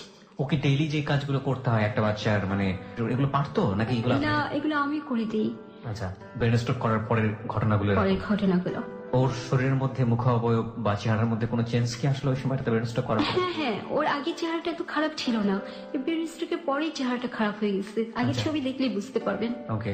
আগে হাঁটা ছিল আমাদের মতো নরমাল। তো সাধারণ মানুষের কাছে আপনি ওকে নিয়ে যেতে পারতেন না, আপনি আড়াল করতেন। তাহলে ওর লাইফ স্টাইলটা কেমন ছিল? ওকে আপনি কিভাবে কি করতেন ওই সময়টাতে? ওকে খেলনা দিয়ে বসিয়ে দিয়ে আমি নামাজ পড়তাম, কোরআন পড়তাম, বা ওর কোনো বই নিয়ে আমাকে পড়ানোর চেষ্টা করতাম। আপনার হাজবেন্ড কই থাকতো ওই সময়টাতে? আমার হাজবেন্ডের সাথে কোনো যোগাযোগ নেই। ও কোথায় কি করছে সেটা কোনো ধরনের কিছু জানি না, একদমই নেই। ডিভোর্স হয়নি আপনার সাথে? ডিভোর্স হয়নি। এভাবে অনেকদিন গেল, বাচ্চা ভরণ পোষণও সে করে না, কোনো ওষুধ দিচ্ছে না। আর আমার ভাইরা বিয়ে করার পর আমার এখন এমন অবস্থা হলো যে আমার ওখানে টিকার মতো না। আমাকে যেমন প্রায় বলতো, আমাদের আত্মীয়রা বলতো, আমার হাজবেন্ডও বলতো বাচ্চাটাকে মেরে ফেললে হয়তো ভালো হতো। তার প্রতিবেশীরা তো আছে, নানান কথা বলতো। তারা কখনো বলতো মরে যায় না কেন, বাচ্চাটা মরে গেলেই তো ভালো হয়, এরকম বলতো। ওকে তো নর্মাল মানুষ দেখলে, নর্মাল বাচ্চারা দেখলে ভয় পায়। হ্যাঁ। আপনি মা হিসেবে ওকে যখন আপনি রাতের বেলা ঘুম পাড়ান, আপনি যখন ওর পাশে থাকেন, আপনার ভেতরে অনুভূতিটা? না না, আমার কখনো ভয় করেনি। আমার মনে হয়েছে যে পৃথিবীতে আমার বাচ্চাটাই সবচেয়ে সুন্দর, আমার বাচ্চাটাই সবচেয়ে সুস্থ। মাঝখানে খুব খারাপ বিয়ে হয়েছে, ১.৫ বছরের মধ্যে এমন যন্ত্রণা হয়েছে আমার ফ্যামিলিতে যে বলার মতো না। আমি আমার বাচ্চাকে নিয়ে দরজা লাগিয়ে রাখতাম, ৩ দিন 4 দিনে খাবারও খেতাম না, গোসলও করতে পারতাম না। যে মারবে, টর্চারিং করবে, এই ভয়তে দরজা খুলে বের হতাম না। কে মারবে আপনাকে? আমার ভাইয়ের বউরা। তার জন্য আপনার বাবা কিছু বলতো না? বাবার বলার মতো এখন তেমন একটা পজিশন নেই। ওকে। আপনার মা তো ডিপেন্ডেন্ট? না, মা তো 3 বছর আগে ব্রেন স্ট্রোক করে সে শয্যাশায়ী ছিল, তার কোনো সেন্সই ছিল না। এই 3 বছর পরে 24শে মে মারা গেল সে। ওহো। যখন মারা যায় এর মধ্যে তখন সেন্স একটু ফিরে আসছিল। আমি যখন নামাজে পড়ে কাঁদতাম দাপায়, তখন সে আমার দিকে ফিরে ফুপিয়ে কাঁদতো। তারপর এমন অবস্থা চলে গেল আমার ভাইয়ের বউদের, মানে এরা বলতেছে যেভাবে হোক আমার ব্যবস্থা আমাকে করতে হবে, আমি এখানে থাকতে পারবো না। আমার বড় ভাবি নাকি বলতেছে আমার ছোট ভাইকে যে স্বার্থপর হও। স্বার্থপর যদি না হও জীবনে কখনো প্রতিষ্ঠিত হতে পারবে না। এইভাবে চলতে থাকে। অনেক জায়গা থেকে আমার বিয়ের প্রপোজ আসতে থাকে, কিন্তু আমি কোথাও বিয়ে করি না। আপনার তো তখনও আপনার ডিভোর্স হয়নি? না, ডিভোর্স হয়নি, তারপরে বিয়ের প্রস্তাব আসতে থাকে অনেক জায়গা থেকে। তা আমি এটা আর করি না। মাঝখানে আমার ভাইরা তখন এমন পর্যায়ে চলে যায় যে ওরা আমাকে ঘর থেকে বেরিয়ে করে দিবে। শেষমেশ আমার বাড়ির ফ্যামিলি বাসা ভাড়া থেকে আমার উপরে 5 তলা, সে অনেকটা দেখতো আমার ফ্যামিলিতে যে ঝগড়া হতো, আমাকে নিয়ে অনেক কিছু হতো। সে আমাকে একদিন বলে যে তোমাকে একটি কথা বলবো মা, তুমি কিছু মনে করো না। হ্যাঁ বলেন। তুমি একটা বিয়ে করে ফেলো। আমি না, এর মধ্যে আমি আবার আমার হাজবেন্ডকে ডিভোর্স দিয়ে দিচ্ছি। হ্যাঁ, দিয়ে দিয়েছি। তো আমাকে এখন বলার পর তো বললো যে তোমার ভালো হবে, তোমার যে বয়সটা যাচ্ছে আর যেরকম সিচুয়েশন দেখছি ফ্যামিলির, এটাতে তোমার কোনো নিরাপত্তা নেই। কিন্তু আপনার ওরা বুঝতো না যে এরকম আপনি যেটাকে বলছেন না, আপনি আপনার বেবি, এরকম একটা বেবি, সাধারণ ছেলে কিভাবে মেনে নিবে? তাই তো কথা। তোমাকে আমাকে চাচাটা বললো যে আমার কাছে একটা ছেলে আছে খুব ভালো, 5 ওয়াক্ত নামাজ পড়ে, হুজুর, অনেক একটা মেয়ে খুঁজতেছে, ধার্মিক খুব মেয়ে খুঁজতেছে, এবং দেখতে শুনতে সুন্দর হতে হবে। আমি বললাম না না চাচা, এইসব কথা বলেন না। তারপর আমাকে বারবার অনুরোধ করে বলে কি তুমি একবার কথা বলে দেখো। তো উনি আমার কাছে মোবাইল নাম্বারটা নিলেন, তো আমি ভাবছিলাম জাস্ট উনি কথা বলার জন্য নিচ্ছে। তো একদিন আমাকে রিং দিচ্ছে, বলছে হ্যালো, আমি চাচা বলতেছি। আচ্ছা। তো বললো যে আমি যে তোমাকে বলছিলাম তুমি ওর সাথে একটু কথা বলো। তো আমি কথা বললাম, কথা বলে মনে হলো ভালোই। তো আমি সরাসরি ইন্টারভিউর মতো আমি তাকে প্রশ্ন করলাম, আমাকে আপনি জানেন? আমি কি? হ্যাঁ আমি জানি। তো আপনার যে অ্যাবনর্মাল বেবিটা আছে সেটা উনি পারবে মেনে নিতে? কথায় আসছে। আমাকে আমার একটি 10 বছর প্রতিবন্ধী মেয়ে আছে, যে মেয়ে আমি ছাড়া, উপরে আল্লাহ ছাড়া তার কেউ নেই। আপনি কি তাকে মেনে নিতে পারবেন? হ্যাঁ, আমি আপনাকে মেনে নিলে তো, ভালোবাসলে তো তাকেও আমি ভালোবাসতে পারবো। তাহলে আপনার কথা শুনে আমি কিছু মেলাতে পারছি না, বাস্তবতা অনেক কঠিন। উনি কি ম্যারিড ছিলেন? হ্যাঁ, উনি আমাকে বলছে আনম্যারিড। আচ্ছা, ওকে।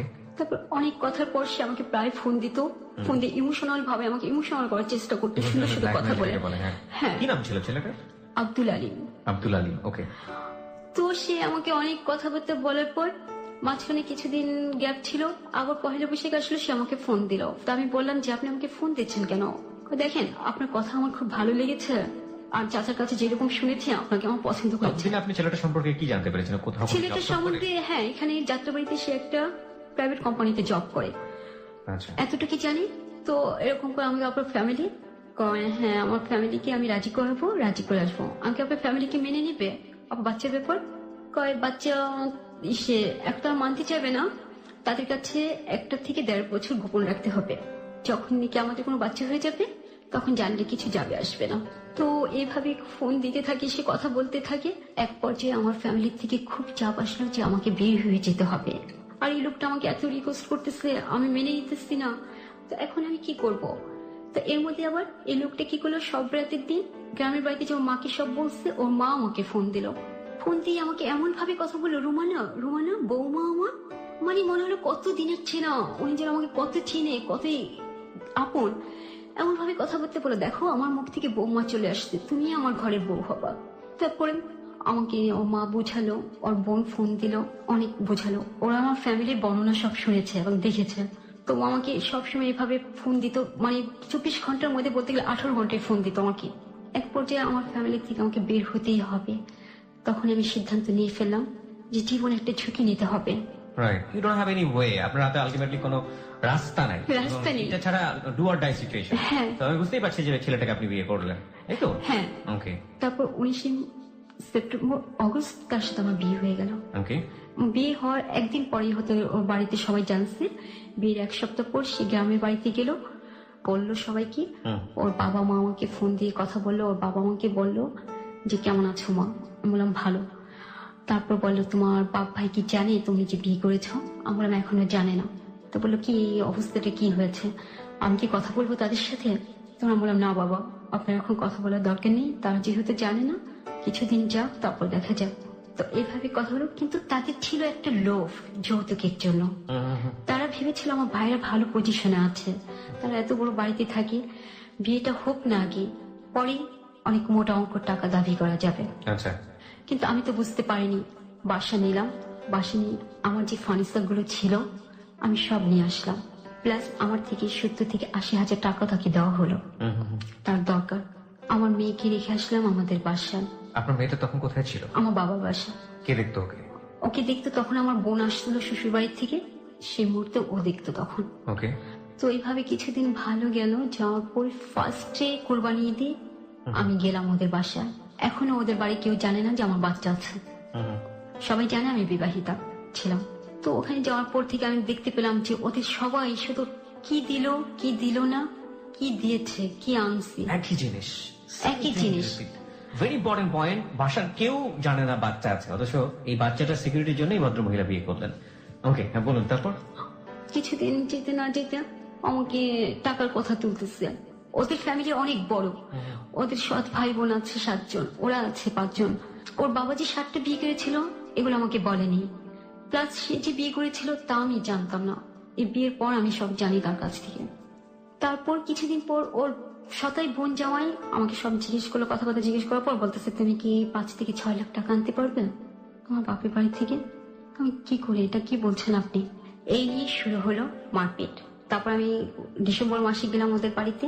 ওদের বাড়িতে যে মাকে বললাম, আমার শাশুড়িকে বললাম যে মা আপনার ছেলে তো এরকম করছে প্রায়। তখনও জানে যে আপনার একটা মেয়ে আছে? না, কেউ জানে না। তারপরে আমি বললাম যে এরকম করছে, এগুলো তো সহ্য করার মতো না। আচ্ছা তুমি ওখানে থাকো না, ঢাকায় আর থাকার দরকার নেই, তুমি গ্রামের বাড়িতে চলে আসো। আমি গ্রামের বাড়িতে আসলে আমি থাকবো কোথায়, এখন তো ঘর দেখছি না বাড়তি। তুমি এক কাজ করো, তোমাদের বাসার দিকে 2 লাখ টাকা নিয়ে আসো, একটা ঘর তুলে নাও। তোমার মাথায় তো আকাশ ভেঙে পড়ে যে বলে কি এরা। তো এই নিয়ে প্রায় কথা কাটাকাটি হতো। ওখানে তখন আমার থাকা হলো ওখানে 15 দিন। একদিন রাত্রে আমাদের স্বামী স্ত্রীর মধ্যে কি কথা হচ্ছে সেটা নিয়ে আমার শাশুড়ি এমন তুলকালাম কাণ্ড করলো করে, মানে সেই মুহূর্তে আমাদের সম্পর্ক ভেঙে যায়। পরের দিন আমি চলে আসলাম সন্ধ্যার দিকে ঢাকায়। আসার পর আমি কিছু ইঙ্গিত পেলাম আমার শাশুড়ির কাছ থেকে যে সে যেভাবে ভেবেছিল আমি সেরকম না। মানে সে ভেবেছিল যে আমি টাকাওয়ালা মেয়ে, টাকা পাবে অনেক, তাই তার ছেলেকে দিয়ে এভাবে আমাকে বিয়ে করিয়েছিল। তাই আমি বাসায় আসলাম, আমি সময় নিয়ে আসছে আমাকে, যে তার 2 মাস সময় দিচ্ছে আমাকে। 2 মাসের সময়ের মধ্যে আমার ঢাকার থেকে গ্রামের বাড়ি চলে যেতে হবে, চলে গিয়ে আমাকে ওখানেই থাকতে হবে। তো আমি 2 মাসের মধ্যে কি করবো, আমার মেয়ের জন্য নানান জায়গায় চেষ্টা করছি, খোঁজ নিচ্ছি, কোথাও তো কোনো রেজাল্ট আসতেছে না।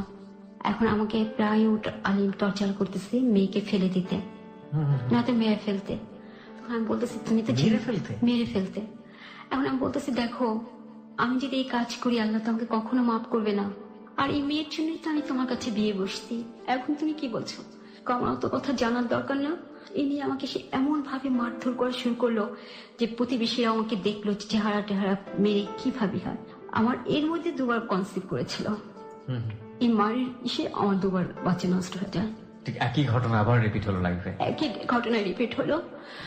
তারপর ফেব্রুয়ারি মাসে মানে আমি সহ্য করতে করতে এক পর্যায়ে অতিষ্ঠ হয়ে আমার এক রিলেটিভ আছে কাজিনের হাজবেন্ড, ওকে আমি ফোন দিলাম, লয়ার। ওকে ফোন দেওয়ার পর ও বলে কি যে আপনি যত সহ্য করবেন এত বাড়তে থাকবে, আপনি প্লিজ বের হয়ে আসেন, বের হয়ে আসে একটু কাগজপত্র রেডি করে আমাকে দেন, আমি দেখি কি করা যায়।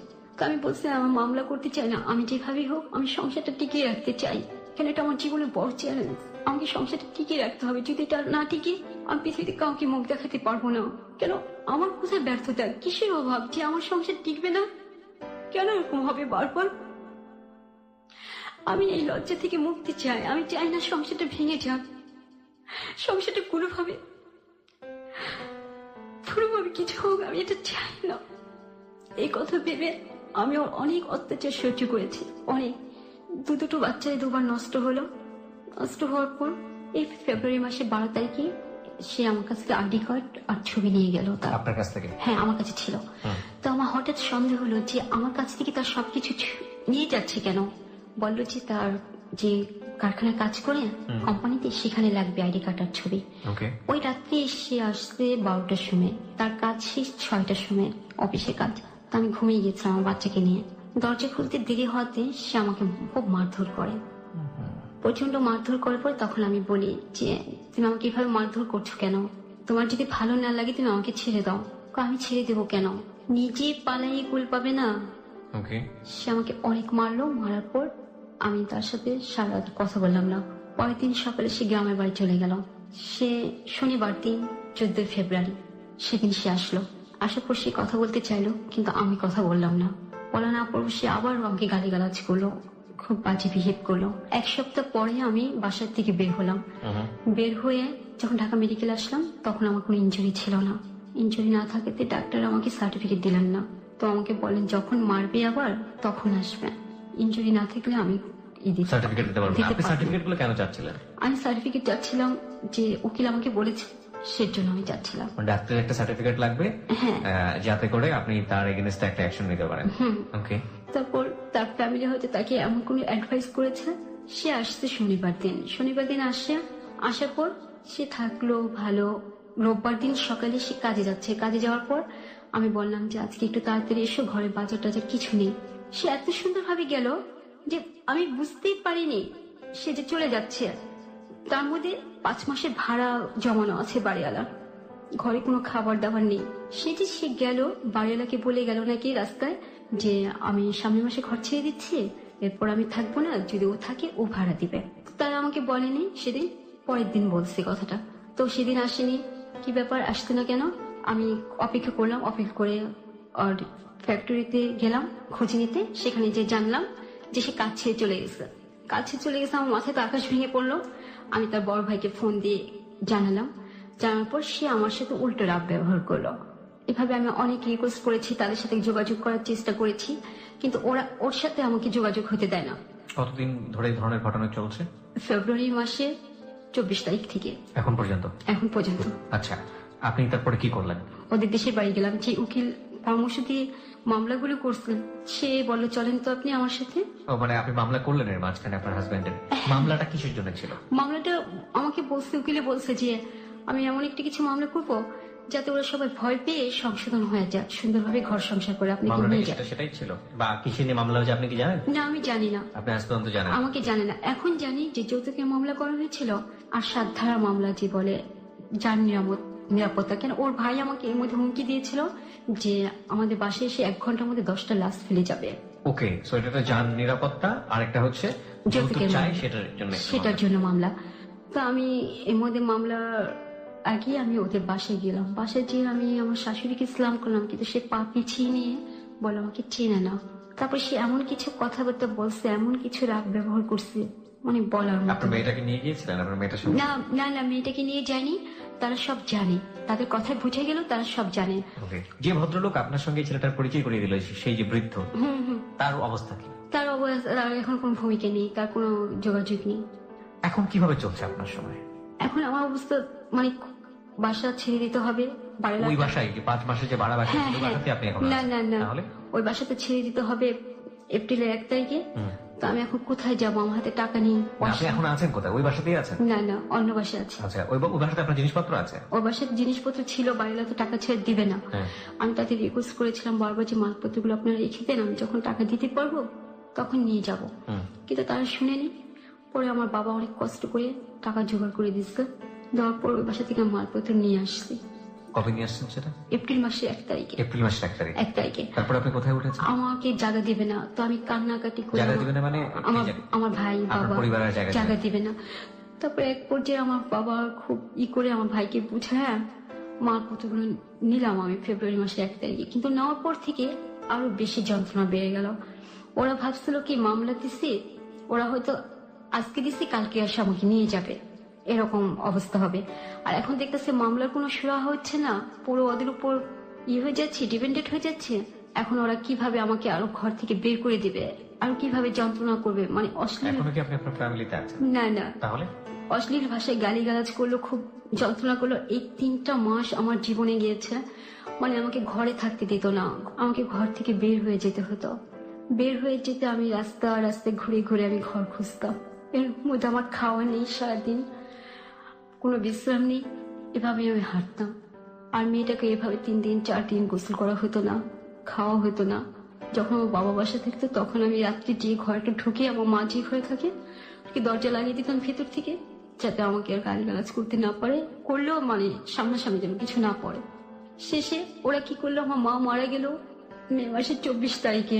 24 তারিখে মারা যাওয়ার পর আমার ফ্যামিলির সবাই আসলো, কিন্তু ওদের একটা ধারণা যে আমি এরকম একটা ছেলেকে বিয়ে করেছি, আমাকে আর অ্যাকসেপ্ট করবে না, ওরা আমাকে আর গ্রহণ করবে না। এখন আমার দায়িত্ব আমি নিয়ে নিচ্ছি, আমার পথ বেছে। এখন আমার কি করব না করব এটা আমার ভাবনা। ওরা বাসা ছেড়ে দেয় এই জুনের 1 তারিখে যাওয়ার কথা, ওরা 31 তারিখে আমাকে রেখে চলে যায়। তারপর আমি দিশেহারা হয়ে একদিনে একটা ঘর খুঁজে আমি ঘর নিয়েছি, এখন সেখানে আছি। আপনার ভরণ পোষণ, আয় রোজগার, এগুলো টাকা পয়সা কিছুই নেই। আমার হাতে কিছু জিনিস ছিল, আমি ওগুলো বিক্রি করে দিয়েছি। আর আমার বাবা মাঝে মাঝে আমাকে বাজার করে দিয়ে আসে, ওটা ছেলেরা কেউ জানে না। আর বাসা যাওয়ার সময় 1 মাসের অ্যাডভান্স সে দিয়েছিল। আপনার ভবিষ্যৎ নিয়ে আপনি কোনো চিন্তা করতে পারেন না? আমার ভবিষ্যৎ কি হবে, আমার বাচ্চাটা নিয়ে কি হবে আমি জানি না। আমার মাঝে মাঝে ইচ্ছে হচ্ছে আমি আমার বাচ্চাটাকে মেরে নিয়েছি, আমি আত্মহত্যা করি। আমি শুধু আল্লাহকে বলছি, এতটুকুই বলছি যে তুমি আমাদের সম্মান নিয়ে বেঁচে থাকতে দাও, আর না তো আমার মেয়েকে আমাকে তুমি একই সাথে পৃথিবী থেকে নিয়ে যাও। এখন আমার প্রশ্ন হলো, এই যে আলিম সবকিছু জেনে আমাকে নিয়ে, আমার মতো একটা দুঃখী মেয়েকে নিয়ে এই যে খেলাটা খেললো কেন? আমি তোর কোনো ক্ষতি করিনি, ওর কোনো অনিষ্ট করিনি। আমি এখনো চাই ফিরে আসুক, আমার সাথে সংসার করুক। আমি তো সব অত্যাচার নীরবে সহ্য করেছি, এখন আমার কি হবে? আমার তো কোনো আশ্রয় নেই, আমি তো সব আশ্রয় হারিয়ে ফেললাম। এখন আমি কোথায় যাব? আমার এই জীবনটা কিভাবে কাটবে? আমি কি পারবো এই পৃথিবীতে টিকে থাকতে একা একা?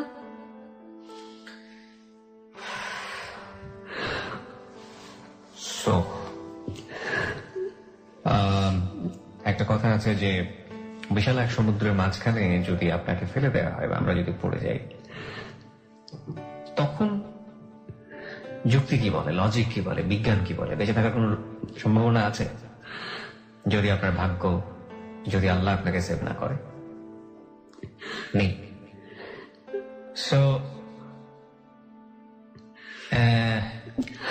জীবনের গল্প যে কখনো এরকম একটা জায়গায় যেতে পারে যে এটা একটা সমুদ্র এবং এর মাঝখানে একজন মানুষ আছেন এবং পৃথিবীতে এমন একজন মানুষকে নিয়ে আছেন যে মানুষটার কোনো সেন্স নেই, তাকে আমরা সামাজিকভাবে প্রতিবন্ধী বলি, অনেকে অনেকভাবে ব্যাখ্যা করে থাকেন, এবং একটাই মাত্র মানুষ আছে সেই মানুষটাকে সে চিনে, এবং একজন মাত্র মানুষ আছে যে মানুষটা শুধুমাত্র তাকে ভালোবাসে, আর উপরে তো আল্লাহ আছেন। কিভাবে বেঁচে থাকবে? এই ভদ্রমহিলার কি হবে, তার সন্তানের কি হবে, সংসারে কি হয়েছে না হয়েছে সেটা তো পরের বিষয়, কে ভুল করেছে কি করেছে সেটা না, আলটিমেট রেজাল্ট ইজ এই বাচ্চাটার কি হবে, ও তো মানুষ। এই মহিলাটার কি হবে, উনি তো একজন মানুষ। এই প্রশ্নের সমাধান কি আছে কারো কাছে? মানে এটা কি হবে? শুধুমাত্র একটা হ্যালো ইট 920 একটা জীবনের গল্প প্রচার হলো, ব্যাস এটাই শেষ হয়ে গেল। একটা মেয়ে সমাজে কতটা ভিকটিম হন সেটা জানলাম, ব্যাস হয়ে গেল। আমাদের কি কিছুই করেন নেই? আমরা হ্যালো ইট 920 লাখ লাখ মানুষ আছি, আমরা সমাজে কি কিছু করতে পারি না? Can't we do something? সবাই মিলে যদি একটু একটু করে এই ভদ্রমহিলাটার পাশে দাঁড়াই, ওই বাচ্চাটার জন্য, আমরা কি পারি না কিছু একটা করতে? অফকোর্স আমরা পারি, এবং এই নিষ্পাপ বাচ্চাটার জন্য আমাদের করা উচিত।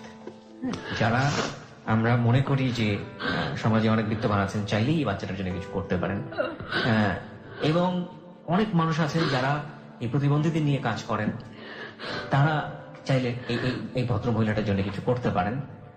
অ্যাটলিস্ট ইনি তো বাঁচতে পারেন। এই মেয়েটাকে, যিনি প্রিয়াঙ্কা 10-11 বছরের, আপনার ভিডিওটা যারা দেখছেন তারা বুঝতে পারবেন, ওর তো কোনো অপরাধ নেই, ও তো নিষ্পাপ। ওকে অ্যাটলিস্ট আমরা বাঁচার একটা সুযোগ করে দিই যতদিন পৃথিবীতে থাকে। এটা তো আমাদের দায়িত্ব। সুতরাং আমি আপনাদের কাছে এই জন্যই বলেছিলাম যে শেষ পর্যন্ত শুনুন আজকের এই জীবনের গল্পটা, এবং যদি আপনাদের কিছু করার থাকে এই মেয়েটার জন্য, please do something, let's do something. লিসনারদের উদ্দেশ্যে আপনার কিছু বলার আছে?